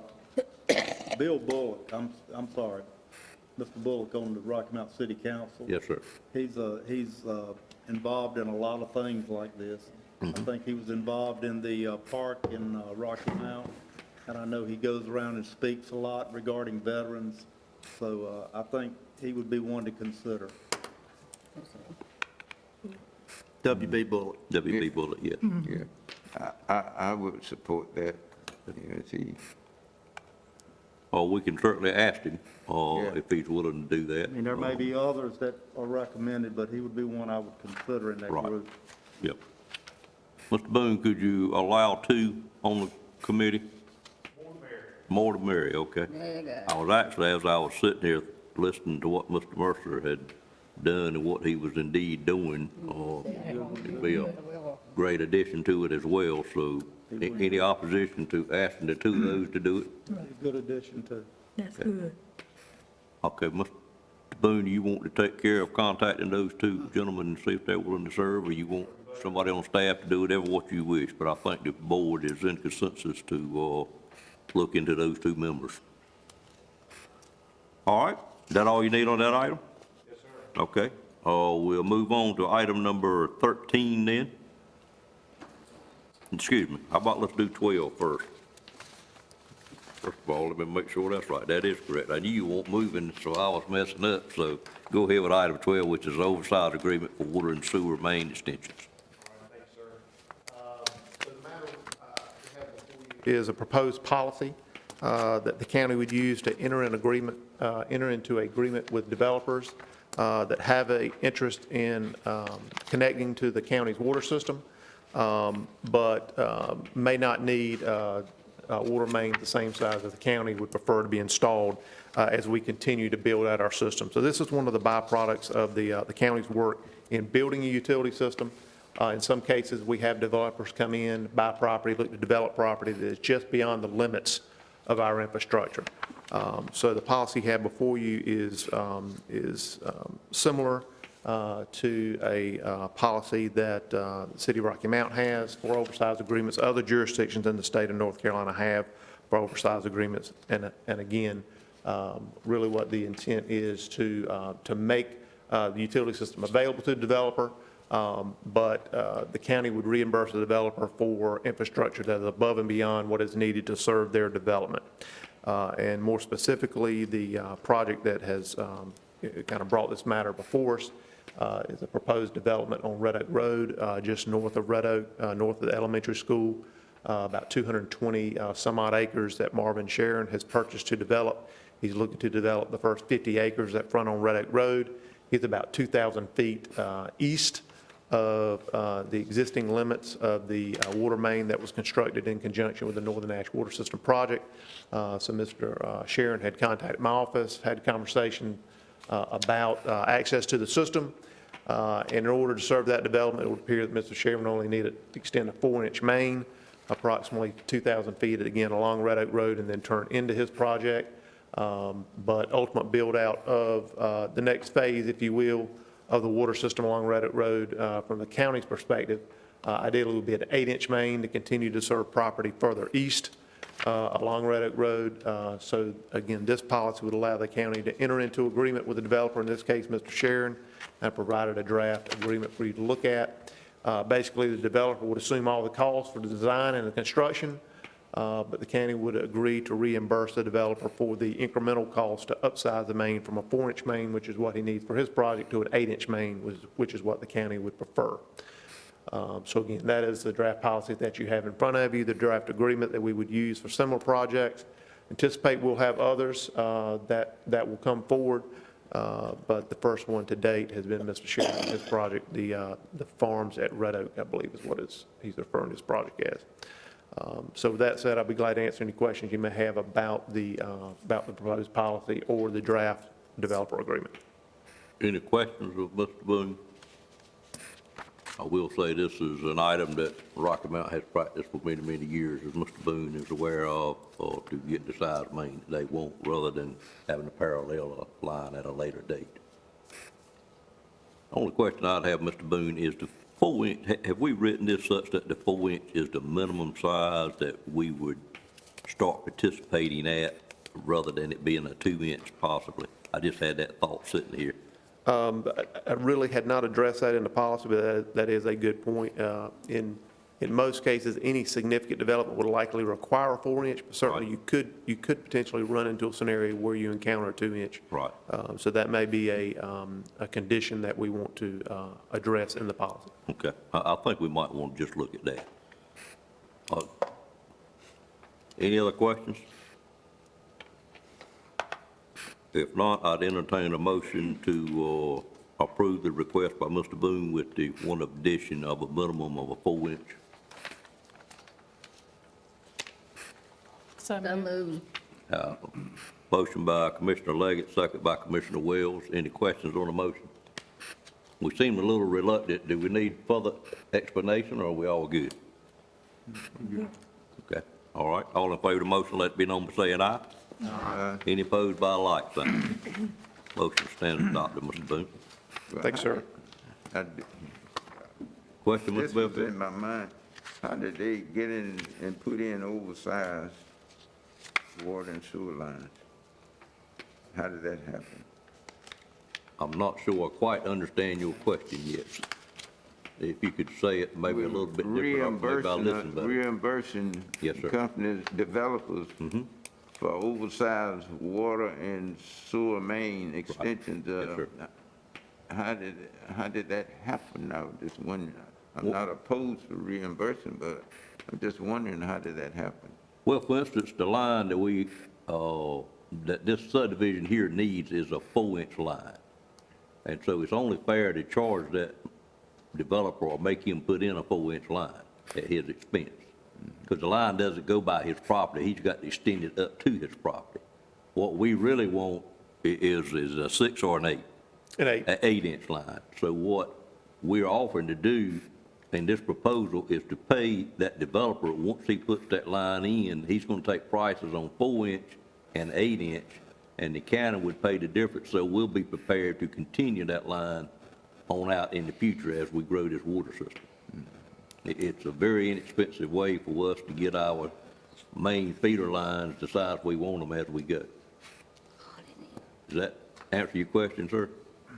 Okay, all right, thank you. Next item is item number 13, which is a policy approval.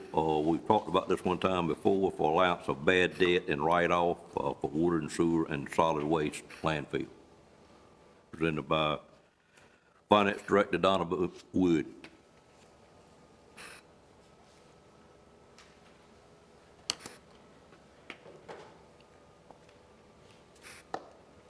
Good morning. Okay. The allowance for bad debt and write-off policy is requested to ensure proper authorization and accounting for receivables due to the county for services provided. The purpose of establishing these procedures is to specify steps that must be taken to identify and to remove such account balances from the general ledger, account fund balance for proper reporting. The draft policy was attached to the agenda for a detailed review. But for presentation purposes, an excerpt from the policy regarding the approval criteria for accounts to be considered for write-off is noted below. As we feel like that it's important for the commissioners to know what we're requesting when, from what we want to be considered for the write-off. So write-offs of inactive accounts other than the identified uncollectible, which are primarily recognized through notification from the court system when performing collection efforts, are allowed under the following conditions within this draft policy. Balances less than $50 and that are greater than 120 days delinquent, all such amounts shall be eligible for write-off upon department head and finance officer written concurrence. The next item, balances greater than $50 and less than $500, collection efforts shall be performed for a period equivalent to 3 years from the date of the last activity, with all such accounts shall be eligible for write-off upon department head, finance officer, and county manager written concurrence. In all balances greater than $500, collection efforts shall be performed for a period equivalent to 3 years from the date of last activity. All such accounts shall be eligible for write-off and must be approved by the Board of Commissioners. For any account written off, such customer information shall be retained for as long as practical in the customer billing database system to have continued enforcement of service denied until these uncollected accounts have been satisfied. So as I identified, the entire policy was attached for a detailed review, but the points I wanted to bring to the Commissioner's attention were the approval process and what dollar limits. Okay. Any questions of this item, Mr. Blue? Yes, sir. I'm sorry. Go ahead. Do you think, rather than saying for as long as practical, it would be practical to actually have a set period of time? I mean, because that would be up to interpretation by you and others and those that succeeded you, and it could be very inconsistent.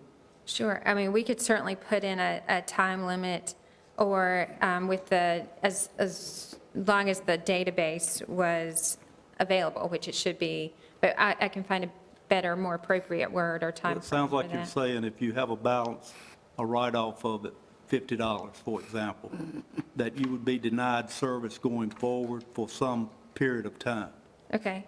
I don't know what that period of time would be. I mean, it could be subject to be very inconsistent over time. That does make sense. I'll come up with that. I'll see if I can come up with a better terminology than practical or a time frame. But did I understand that correctly? If they have a write-off, then they are denied service going forward?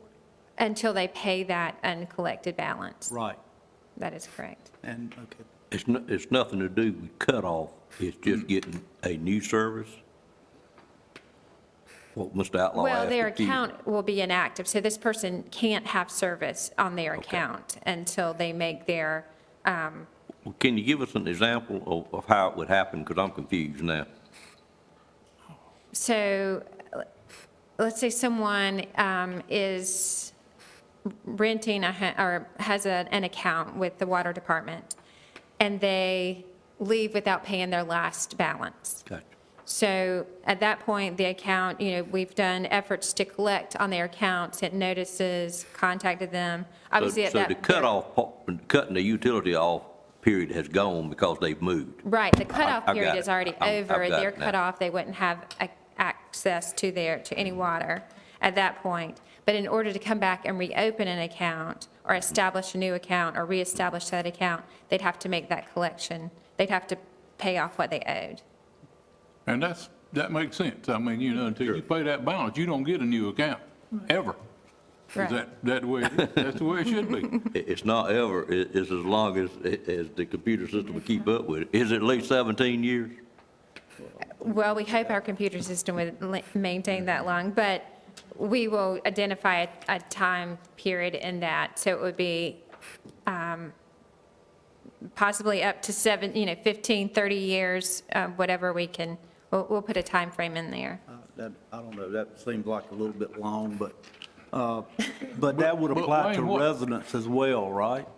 I'm sorry, That would apply to residential. that does apply to residential. Yeah, I mean, 17 years might be difficult to track for that long, but I mean, some period of time needs to be set in there, I think. Okay, I'll work with the water department and the solid waste department Do for you time have frame. surrounding areas have a similar policy that you could draw on for, see what they do, or? We have drawn on this He's one, really but confusing we me now. use terminology that they've used, I got it. the practical. If you got an account. and- But I'll check others and see if they have a time frame. Yeah. Well, I just don't understand why there should be a time limit on it. If you have cut me off, I owe you a balance. Why should there be a time limit on, I've got to pay that balance before I get a new account? If it's 10 years or 15 years from now, and I come in here and I bought a house in Nash County again, and I want to hook up to the water, why should you let me do that without paying what I owed from 10, 15 years ago? I think it's a matter of what capacity she has to keep up with it, the history of it. Is that not what we're saying? Right, I believe. Well, if I you can't understand. find it, it's gone anyway, you know, but if it Right. pops up in that computer that is over balance, I got to pay it before I get a new account. Mr. Right. Belfield? Yeah, well, in my reading this, I tell you, it was, I won't use the word confusing, but in reading it, there's some things in there, to me, now you're gonna write them off, and then down near the end there, it was saying, we're gonna still move forward to collect the balance. Well, if you write something off, aren't you forgiving them?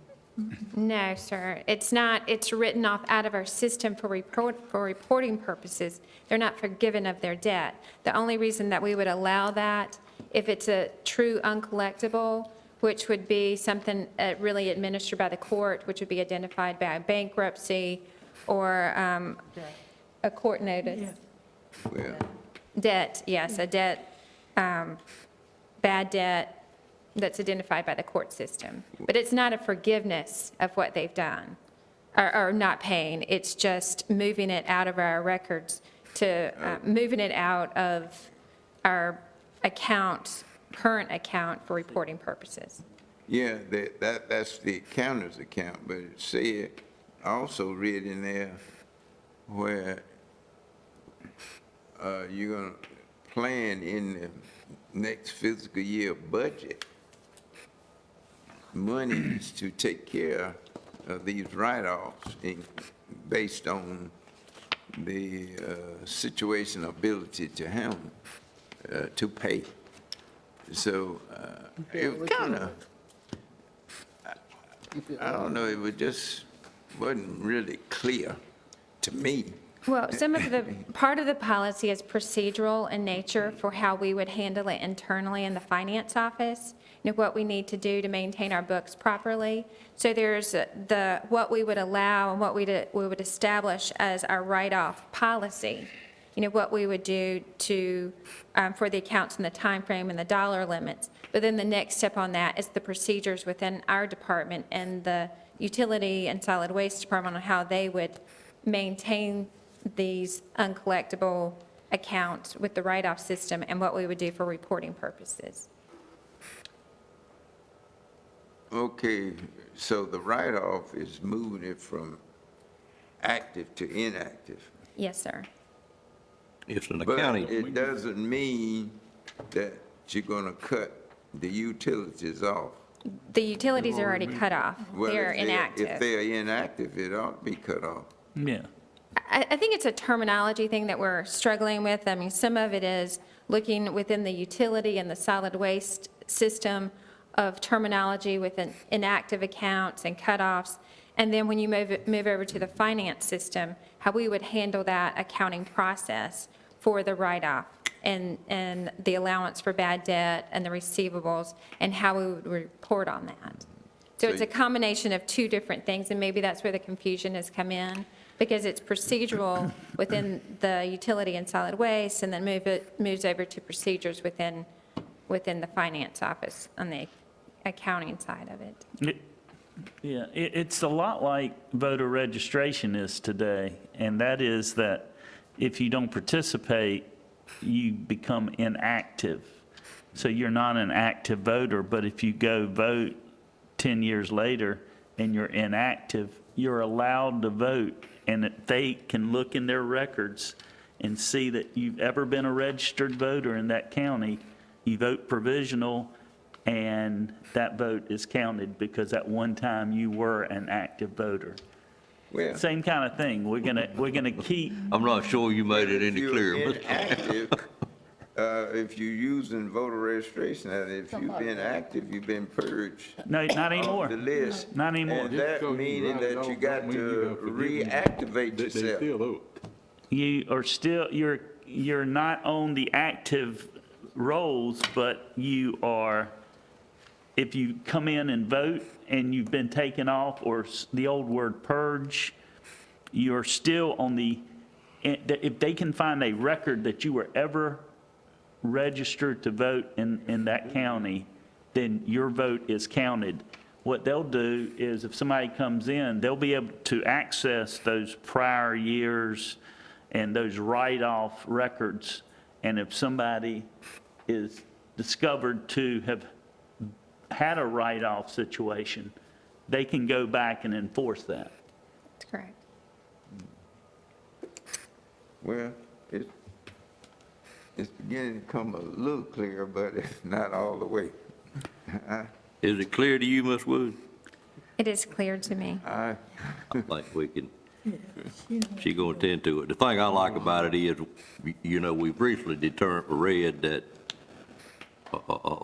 another local board discovered they had millions of dollars of write-off, and the board never knew anything about it. In this case, we will know something about it, because if it's over $500, it's gonna come to us every time. So that part of it I do like, so we won't have a large surprise like that. And if it's possible, maybe on an annual basis, you might be able to generate a report. I wouldn't go to a lot of trouble that could just inform the board at the end of the physical year what we did, dollar amount we wrote off of that year, if that's possible. Absolutely, we And can. that way, we would never have a surprise. But the way it really is, like in business, Mr. Belfield, my own business, I have to write off stuff that I can't get people to pay me from time to time. I can only carry it for 3 years, and my bonding company makes me take it off because I'm claiming I got income that I really probably ain't gonna never get. So I get bond credit for money I can't collect, so they make me take it off. So it's very similar to what we have to do in private business. I think it's what we're doing. Just as a Well, point. Go ahead, Fred. I always looked at a write-off as mean that you're forgiving it. Yeah, it's no longer. No, what it really means is But- you hadn't been able to collect it. Well, then I wouldn't write it off if I don't intend to try to collect it. Well, in my case, I have to write it off. Yeah, the problem with that is you don't want to keep on the books a 25-year-old water bill.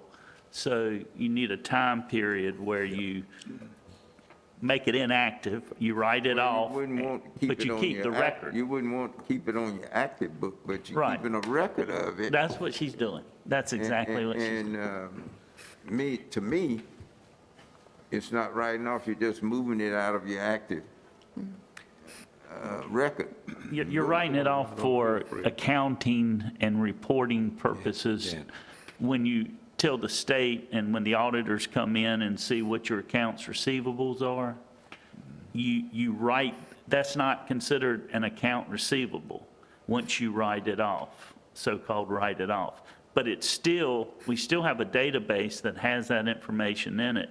That doesn't mean we can't collect it. It just means it's not in our books anymore as a receivable, because you don't want 25, 30, 40-year-old debts continuing to occupy your accounts receibles. Yeah, I can see it separated from your active Ain't gonna do nothing. book, I just want to but you ought to be able to attempt to collect it. Madam Clerk, have we voted on this motion? Could I make No, just one no, final sir. point? Excuse me. Your point about an annual report. Yes, sir. I wonder if that's something that could be actually a part of when you present the budget. Would that be appropriate to show it? That'd be fine. Sure. That way it would be set and it would happen without trying to recall it, just be a part of the budget process. That could be at the budget retreat. Yeah, Yeah. Yeah, that's fine. okay, thank you. All right, if no more questions, I'm gonna call for a motion on this item to approve or deny the request. Make a motion to approve the request. Motion by Commissioner Combs, there a second to that motion? Second. Second by Commissioner Leggett.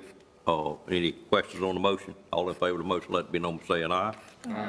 Any opposed by a like sign? Motion stands approved, ma'am. Item 14 is Northern Nash Elementary School Capital Project, Amendment Number 2. Ms. Wood? Amendment number 2 for the new elementary school capital project is presented for approval in order to adjust the project line item budget for architectural services to reflect the agreement for design consultant services as approved by the Nash County Public School. So the recommendation for action is to approve the amendment for the capital project ordinance. Any questions on the request? Seeing none, I entertain. would just make a comment. Yes, sir. The board know where I stand on Yes, sir. this. You're speaking to the fact you have an issue with the location of it. Is that what you're saying? Noted, Mr. Bellfield. Entertain a motion to approve the request. So moved. Moved by Commissioner Outlaw. Is there a second? Second. Second by Commissioner Combs. Any questions on the motion? All in favor, let it be known by saying aye. Aye. Any opposed by a like sign? No, Okay, 6-1 vote. You just gonna vote no on everything to do with this school, Mr. Bellfield? not unless they change location. I think that horse is left the stable, but I understand you It is coming. important and a principle behind it. I too. understand. Yes, sir. And I can explain it, but I'm not gonna take up Okay. the board time. Oh, I fully understand it. Okay, we are now on item number 15, which is debris removal grant project ordinance, Amendment 2 also. Ms. Wood? The attached project ordinance amendments presented for approval to reflect additional funding received by the North Carolina Division of Soil and Water Conservation and an extension of the project deadline to December 31st, 2021. The project funding approved to date from the Division of Soil and Water Conservation is $738,749, which is reflected in this amendment. The project areas approved by the North Carolina Division of Soil and Water Conservation include Stony Creek, US 64 to Tar River, which is Rocky Mount Mill Dam to Edgecombe County line, Turkey Creek, the Nash County area, Turkey Creek, Nash County Beaver Dam Removal Project, and Fishing Creek for Nash County area. The recommended action is to approve the amended grant project budget ordinance. Questions on this item? Motion? Move for approval. Motion to approve by Commissioner Outlaw, second by Commissioner Bellfield. Any questions on that motion? All in favor, let it be known by saying aye. Aye. Any opposed by a like sign? Item stands approved. We'll move to item number 16, which is COVID-19 grant project ordinance amendment number 4. Ms. Wood? Okay. Just as a note, I think the title, the item identifies as amendment number 2. This is actually amendment number 4. Say that again. I have in my item description, it's amendment number 2, it's item number 4, as identified on the agenda. Well, you mean amendment number 4? Yes, amendment number 4. Well, that's what it says on what I'm looking at. Okay, great. Okay. The attached project ordinance is submitted to amend the special revenue grant project ordinance for additional coronavirus grant funding awarded. New funding is available for the Senior Services Department, Department of Social Services, and Board of Elections. The Senior Services Department has been awarded $26,121 from the Coronavirus Aid, Relief, and Economic Security Act, the CARES Act, to assist with senior center operations, and $66,498 from Families First Coronavirus Response Act to assist with home-delivered meals. These funds are available for expenditures through June 30th, 2021. The Department of Social Services has been awarded $55,298 from the CARES Act to support additional adult protective services and child protective services costs associated with the pandemic-driven workforce shortfalls. These funds are available for expenditures through December 31st, 2021. The Board of Elections has been awarded $51,000 from the North Carolina Community Foundation. Final reporting on these funds are due March 31st, 2021. This amendment also corrects the total funding allocation and the related expenditure categories as revised and submitted to the state for the coronavirus relief funds established under the CARES Act. In round 2 of the funding allocation is set forth from State Law 2020-80. Nash County received $1,830,131 for a total allocation of corona relief funds of $3,614,390. The recommended action is to approve the amended grant project ordinance. Questions on this item? The one on the Board of Elections, it says North Carolina Community Foundation. Where did that money come from? It's an organization actually called the North Carolina Community Foundation, and so it's supporting certain elections operations. And each community has an affiliate of the state community foundation. Like ours is the one that Kelly Lee Right. runs. She's associated, that group I got is associated with the state community development, But- foundation. Why did it show up under COVID grant project ordinance? This money is to be used for protective services related to the Coronavirus Act, Okay. or related to the COVID-19 projects. We have another community foundation that, in Rocky Mount, that It's not associated. it's nothing to do with this, is that correct? I'm not sure about the. Okay, apparently it is not. This is all related to protective actions that they would implement with Board of Elections. Okay, that's what confused me a little bit. It's the same name of another foundation that we apply for grants, not the county, but nonprofits do from time to time. All right, any other questions? Not entertain a motion for approval of this item, number 16. So moved. Motion by Commissioner Leggett, second by Commissioner Bellfield. Any questions on the motion? All in favor, let it be known by saying aye. Aye. Any opposed by a like sign? Stand approved. And I do see where the heading on our iPad does say the second amendment rather than the fourth, whereas the agenda says the fourth. I know what you're talking about now. All right, you're still up. Number 17 is Homeland Security Grant. Okay. Nash County has been awarded $17,000 for the 2020 Homeland Security Grant Program by the North Carolina Department of Public Safety, Division of Emergency Management Department. This project for domestic preparedness Region 4 involves the purchase of a livestock-type trailer and equipment for rescue, relocation, and temporary containment of larger type animals. The project period ends February 28, 2023. Recommended action is to approve the grant project budget ordinance. Do you know if this is one where we share with other counties like we did do something else? or- It is. It's It is. part of the Region 4. Okay. And so they will have that available for other. I got you, okay. Other Any other areas. questions? Entertain a motion for approval. Move approval. Moved by Commissioner Bellfield, is there a second? Second. Second by Commissioner Combs. Any questions? All in favor, let it be known by saying aye. Aye. Any opposed by a like sign? Item number 17 is approved. Budget amendments, normally monthly, item 18. Okay. The first item is part of contingency funds. Per the fiscal year 2021 adopted budget ordinance, the county manager has the authority to authorize expenditures from the contingency account up to $5,000. These appropriations are required to be reported to the board at the next regular meeting and recorded in the minutes for the North Carolina General Statute 159-13B3. To comply with the reporting requirement, the following transfer of funds is presented to the board. The county manager approved an appropriation from contingency funds of $1,500 for United Way campaign expenses. So I just wanted to identify that so it could be part of the minutes. The next items are presented for the board's consideration. The next budget amendments are presented for the board's consideration for fiscal year 2021. Insurance proceeds in the sheriff's office. This budget amendment is to budget insurance proceeds received for 2 sheriff's office vehicles identified as totaled. Total vehicles included a 2014 Chevrolet Tahoe and a 2016 Ford Expedition. These funds will be used to purchase a replacement vehicle in the sheriff's office. Insurance proceeds of $34,837.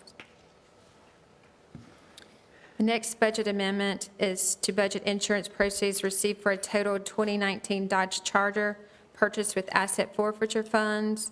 These funds will be used towards the purchase of a replacement vehicle in the sheriff's office with asset forfeiture funds. It was $28,525. The next item is with senior services. This amendment is to adjust the fiscal year 2021 budget to remove the HCCBG funds originally budgeted for congregate nutrition. Nash County is no longer serving congregate meals at Covenant Homes based on a decision by the new Covenant Homes Board of Directors. It's a decrease in the budget of $30,699. The next items with the Sheriff's Office. This budget amendment appropriates Nash County's portion of a joint grant application with the City of Rocky Mount, less a 3% required reserve for the 2020 Justice Assistance Grant. The Sheriff's Office will use these proceeds for technology improvement for internal affairs software to assist with standards and guidelines. It's $13,599, no county funds are required. That's all the amendments I have. Any questions on those 4 amendments? Motion to approve. So moved. Moved by Commissioner Wells, there a second? Second. Second by Commissioner Belfield. Any questions on the motion? All in favor, let it be known by saying aye. Aye. Any opposed by like sign. Budget amendment stand approved. That moves us to item number 19, which is board appointments. I think we only had one, and I do not have a recommendation on that. It's on the TDA, the collector. I will make sure we get that done before the end of the year, so I'll have a member in January. Monthly tax report, Ms. Sumner?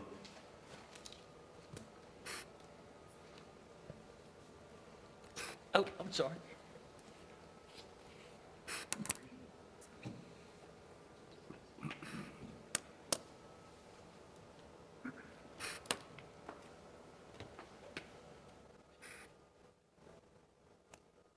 I think we need to get you tested after the meeting, Mr. Lamb.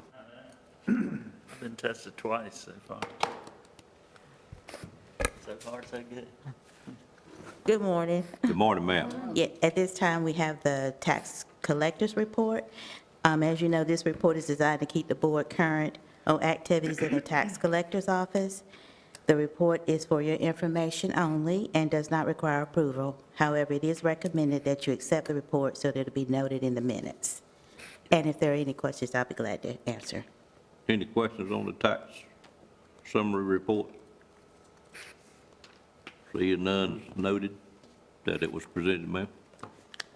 Yes. Okay, go ahead to item number 21. Yes, and we do have a refund that needs approval so that we can disperse the funds from the board. You had one refund, if I remember correctly. Yes, Entertain sir. a motion for approval. Moved. Moved by Commissioner Richardson. Is there a second? Second. Second by Commissioner Leggett. Any questions on that motion? All in favor, let it be known by saying aye. Aye. Any opposed by a like sign. Tax refund stands approved. Thank you, ma'am. Thank you. How was your first month as full tax collector? Busy. Busy? Yes, sir. Good. Yes, sir. Thank you. Makes the week go by, month go by faster. It does. All right, well, now on item number 22, which is reports or comments from commissioners. Any commissioners have anything they'd like to bring forward for the board? No, I just would like to make this comment in connection Yes, sir. with the coronavirus, Yes, sir. that now that the President of the United States he's been tested positive and is in the hospital, and I just encourage everybody to pray for him. You may not agree with the things he does. After all, he's a human being. He make mistakes just like anybody else. But he's President of the United States right now, and we need to have him in our prayers, and I just recommend that we do that. Thank you, Mr. Belfield. Know we all agree with you and appreciate your comment on that. Any other comment from a board member on anything?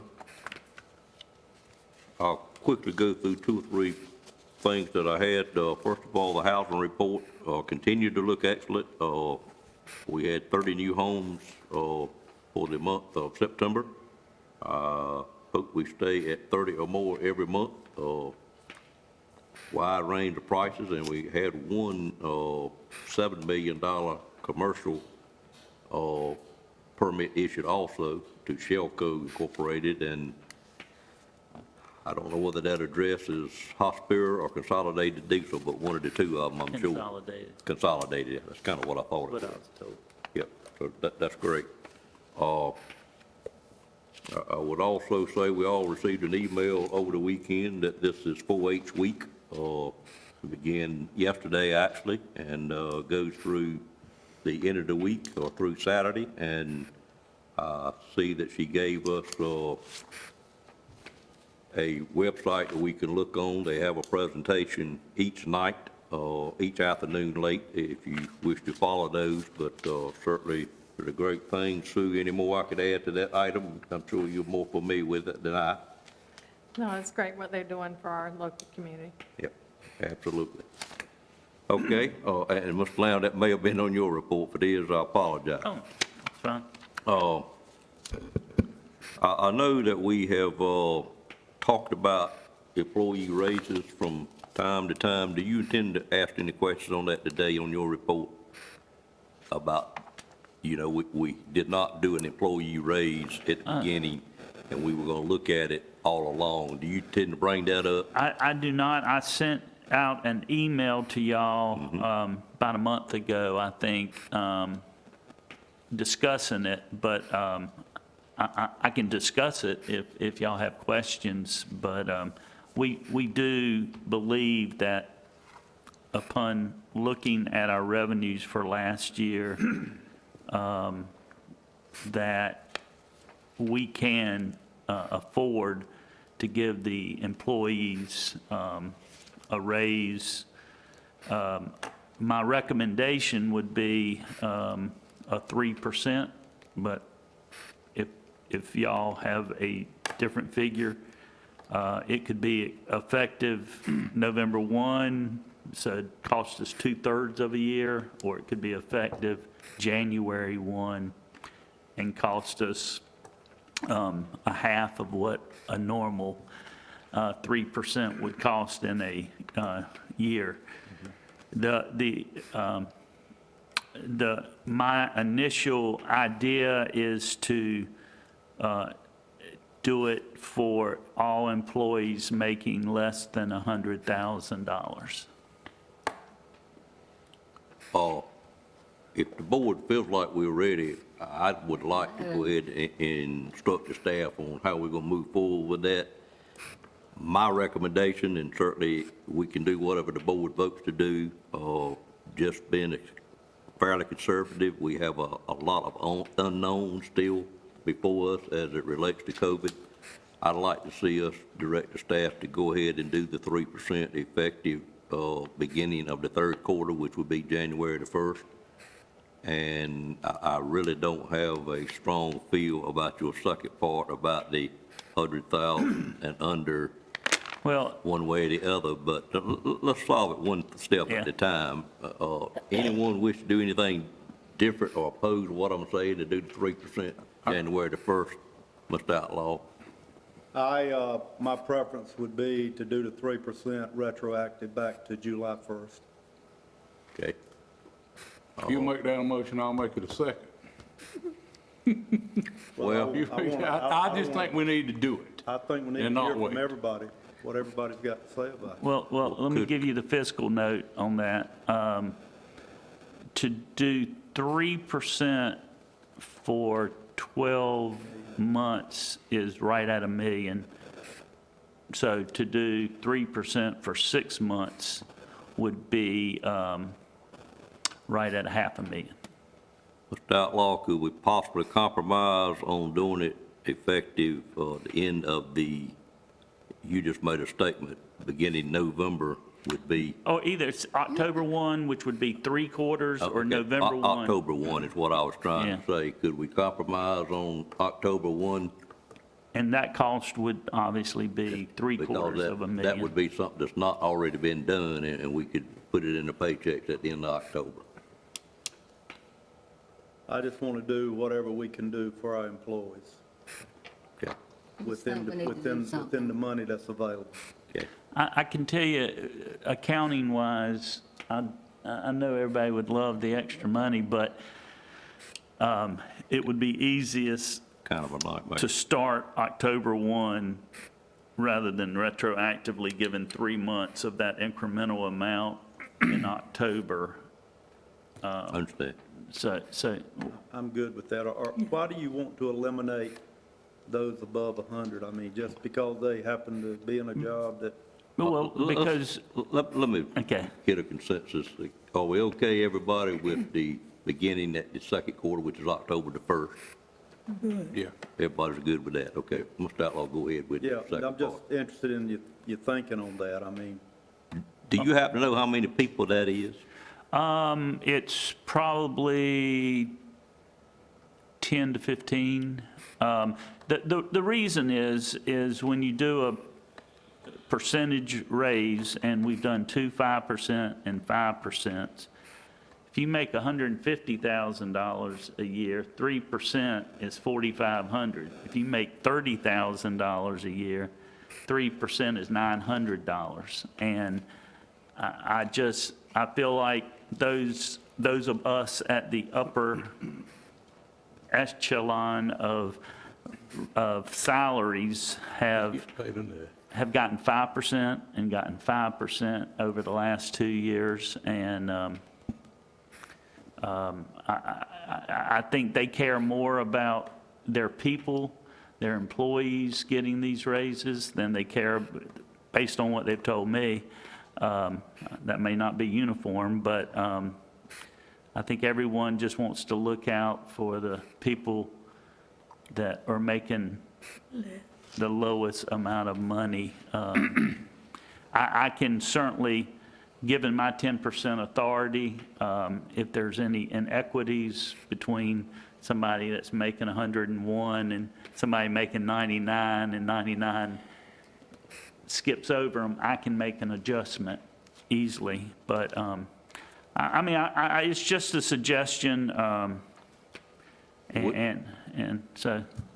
Would the board, Wayne, what's your thought? Let me finish hearing you out on my that. thinking is if you're going to give a 3% increase, give a 3% increase. What if we give it to everybody and note that anybody that's over 100,000 that feels very compelled that they might not necessarily need it, they can volunteer to not take it, as Mr. Lamb has done in the past? Nah, that ain't. Don't do that either. Okay. Either I'm give giving it you or the don't give it. Either do it or don't do it, you know. Yeah, I agree. I'm fine with that. I was just trying to give him the opportunity to get something out of it. I mean, Pleasure to the board. I don't see why you would remove those people just because they happen to be in a position to where they make more money. I mean, everybody aspires to those levels, so.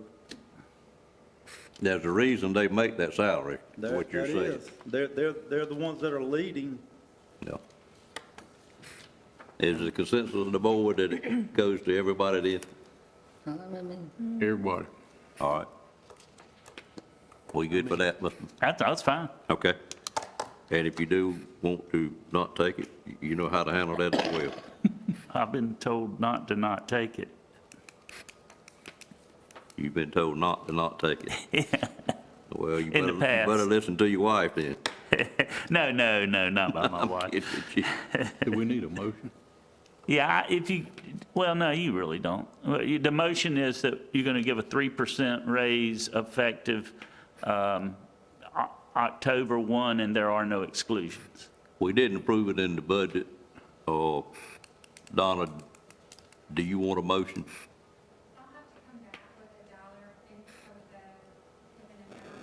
Okay, so you have enough to bring that, and we would actually take a vote on the budget amendment. Agree with that, Mr. Lane? That'd be good. Okay, all right. Move forward with that then. But the intent is October 1. Yes, sir. Okay. That's what the board agreed to. Just to remind you, we did have a preliminary meeting with the school board, and the school board superintendent and the school board chairman and vice chair week before last, and we kind of set the stage for the upcoming joint meeting, which will be on the 29th of October out at Nash Community College. They are going to prepare an agenda and send it to us here shortly for us to approve, add to, or anything. So we did have that preliminary meeting. I think you were out of place, Mr. Outlaw. Yes, sir. You wasn't able to attend, but wasn't anything significant done other than just get it lined up.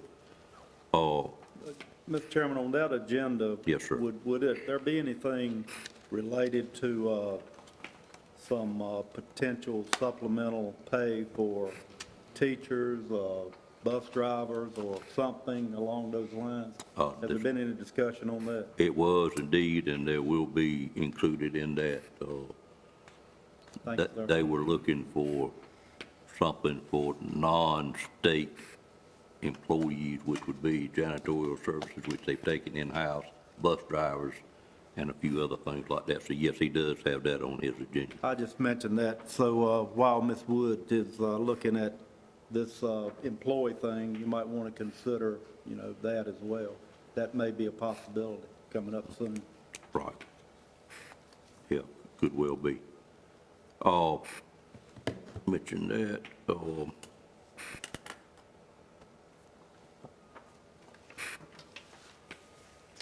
I just want to read something that I ran across over the weekend that really, to me,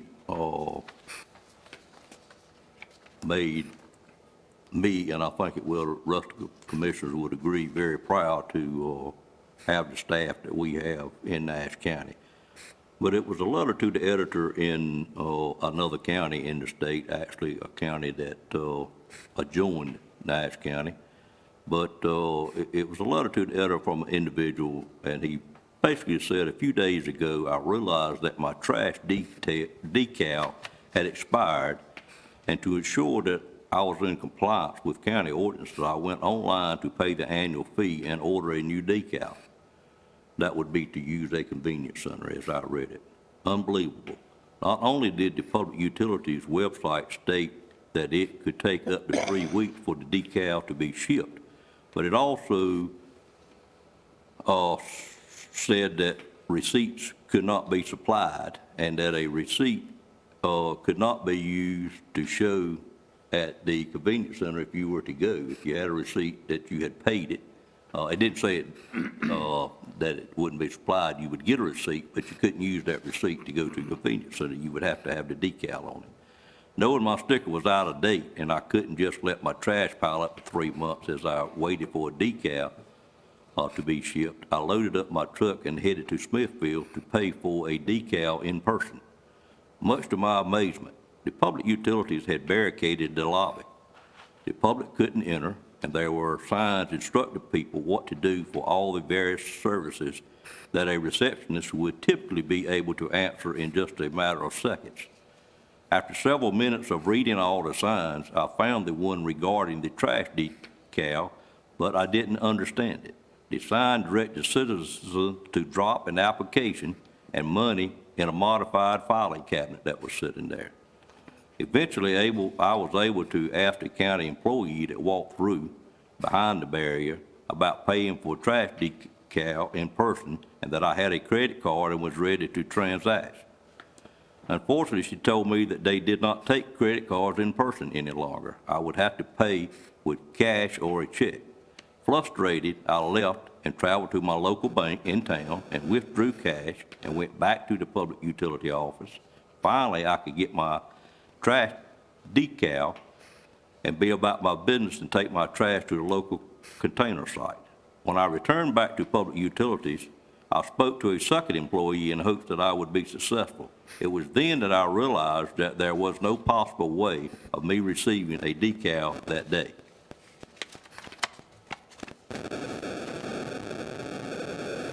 At that point, I witnessed a Hispanic gentleman attempt to pay for a trash decal also when an employee simply handed him an application, and when he embarrassingly responded that he couldn't read or write on that particular application, he was instructed to take the form home with him and have someone to complete it with him.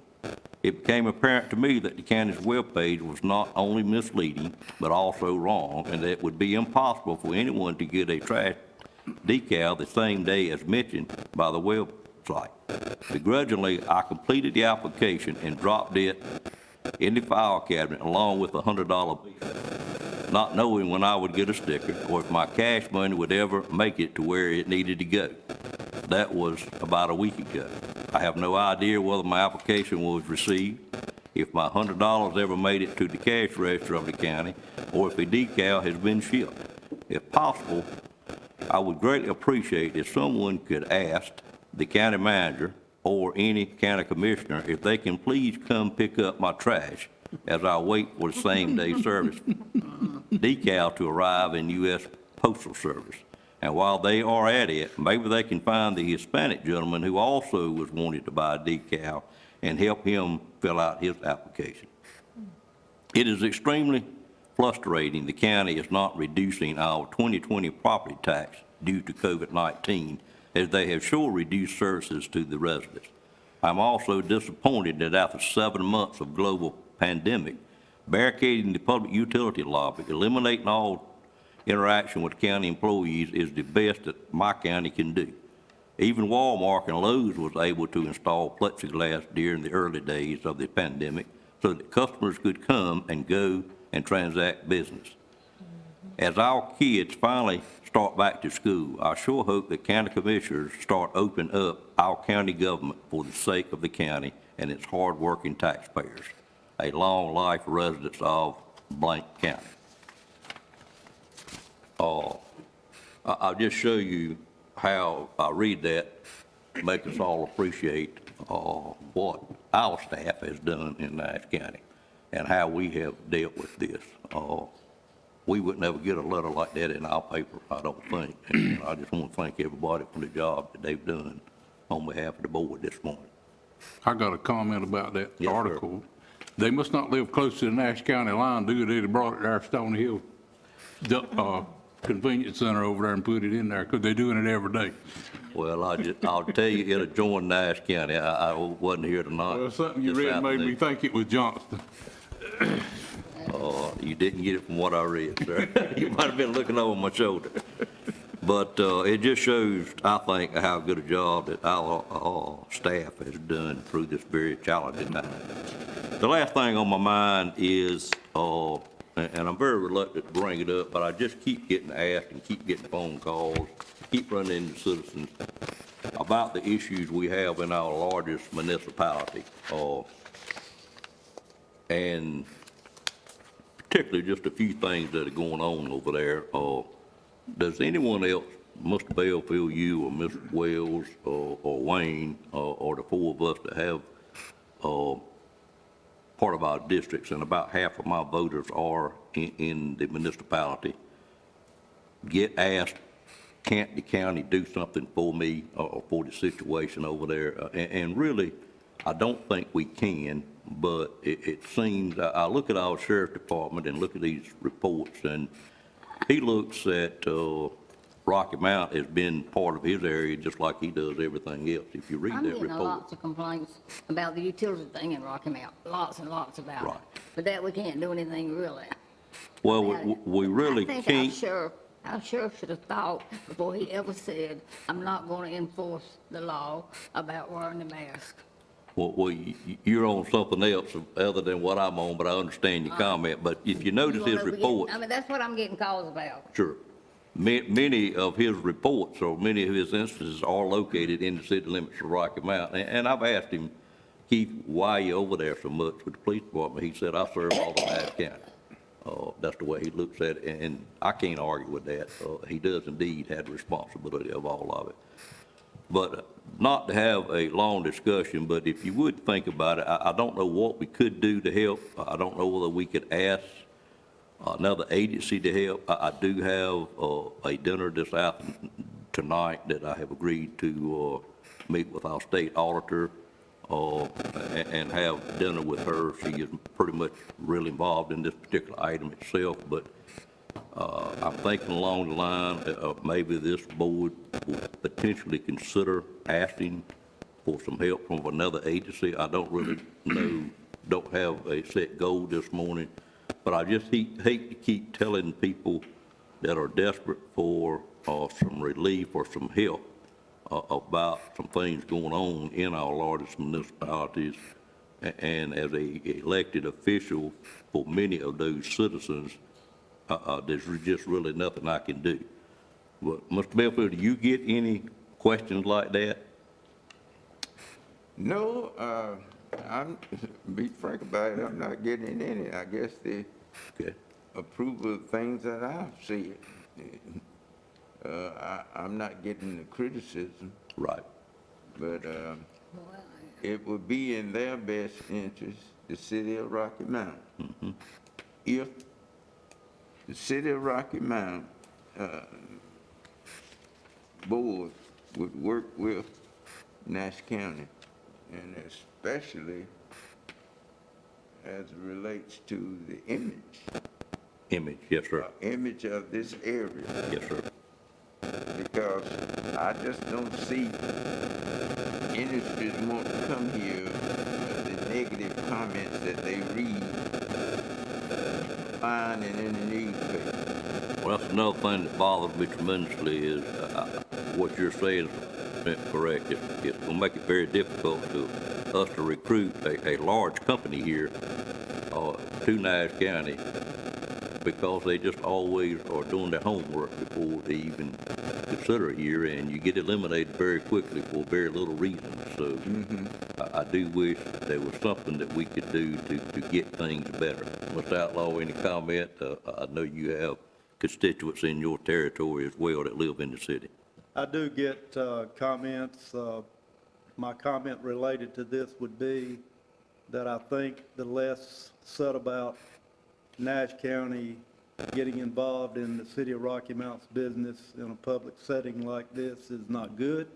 And tomorrow, this will be the headline in the paper or whenever the paper comes out again. So what I would recommend is if we want to have that discussion and see what the possibilities are, that maybe there be some meetings, smaller group meetings between certain individuals to try to see what is possible. I don't think we're going to work it out in this type of setting here. I really don't. Understood. That's just me, sir. Okay, all right. Point well taken, and maybe. I mean, tomorrow it's just going to be a criticism. It's going to be viewed by some as us trying to get into their business. And yes, I do have constituents in the city of Rocky Mount.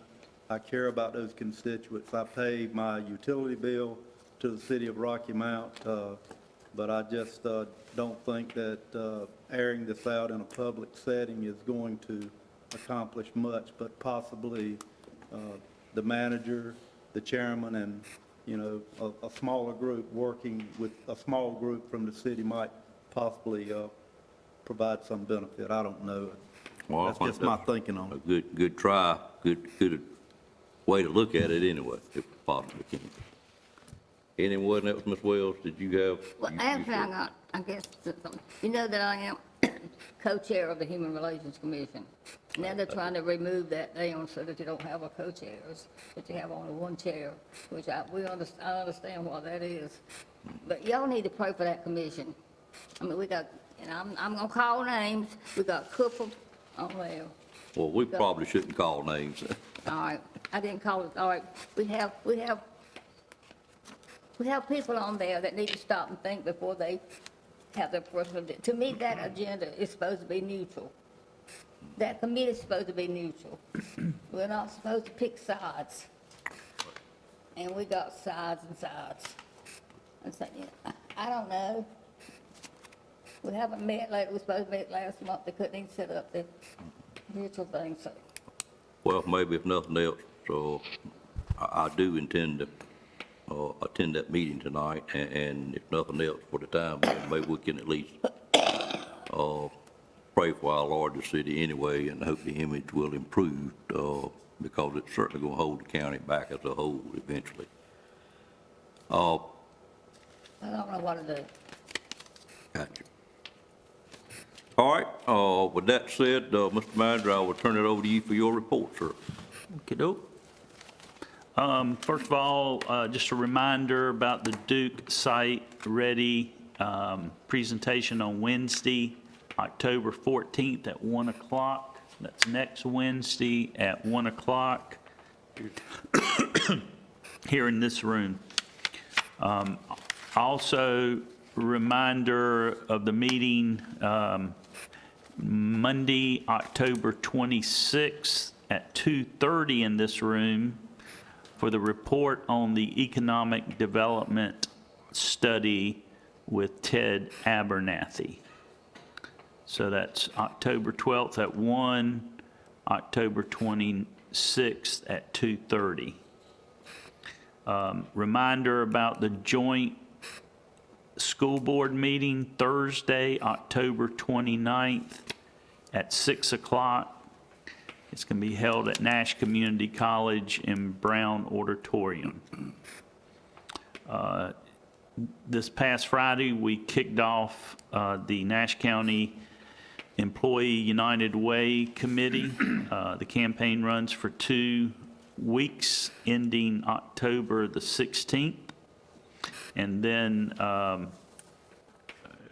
eventually, we'll have certain special activities planned, and our care share and starter care share level employees will be recognized December 7th by the Board of Commissioners.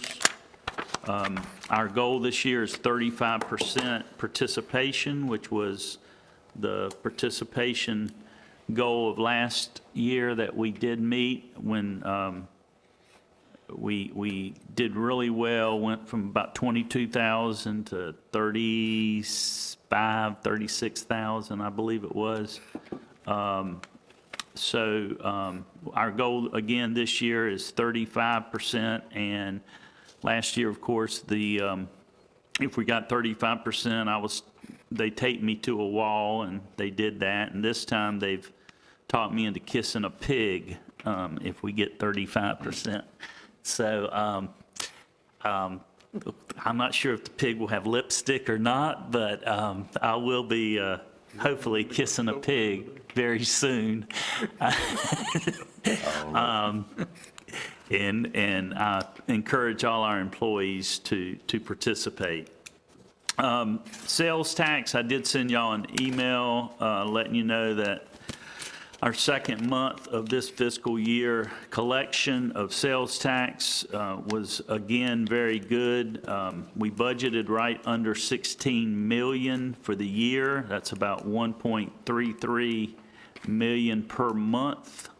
And the last 2 months, the first 2 months, we've done 1.65 and 1.45.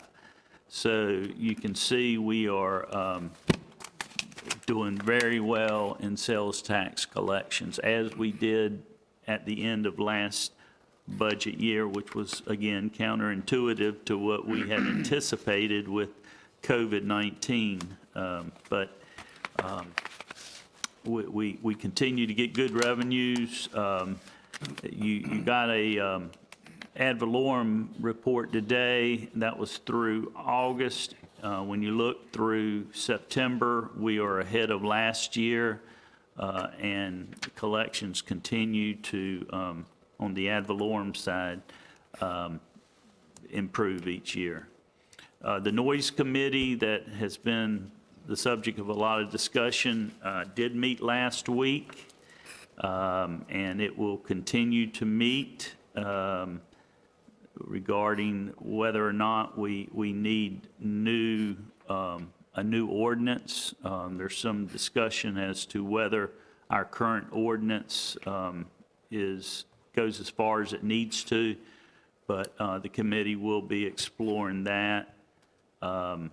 I do thank you for your consideration of the employees to get a raise October 1 of 3%. I think they will very much appreciate that.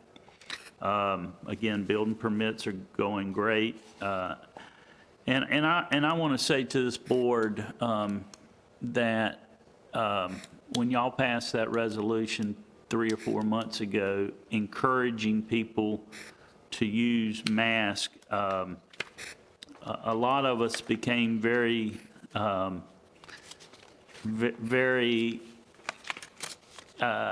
insistent that people wear masks. Pretty much everyone in this building wears masks, and county government wears masks. And I was very much advocating for that. And last month, I kind of cooled off on that because it became such a red-blue thing for some reason. It shouldn't be. Y'all were unanimous, red and blue. in favor of encouraging masks, but in our national political and state political environment, it became a political thing, so I've sort of backed off. I do hope that even a few minutes ago, the press secretary tested positive up in Washington.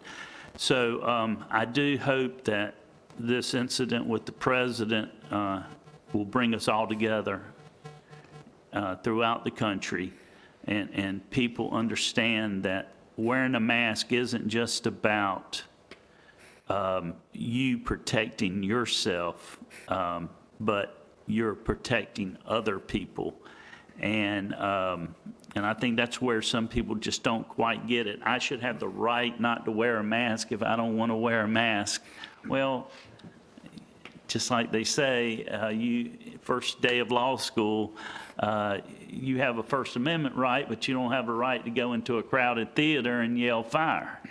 And when you know you can help people and you can prevent the spread by wearing a mask, because sometimes people don't know they have it. And but I just think we're at a point right now with the president getting it, that getting the COVID-19, that we can come all together and understand that a mask is for health reasons. It's not for political reasons.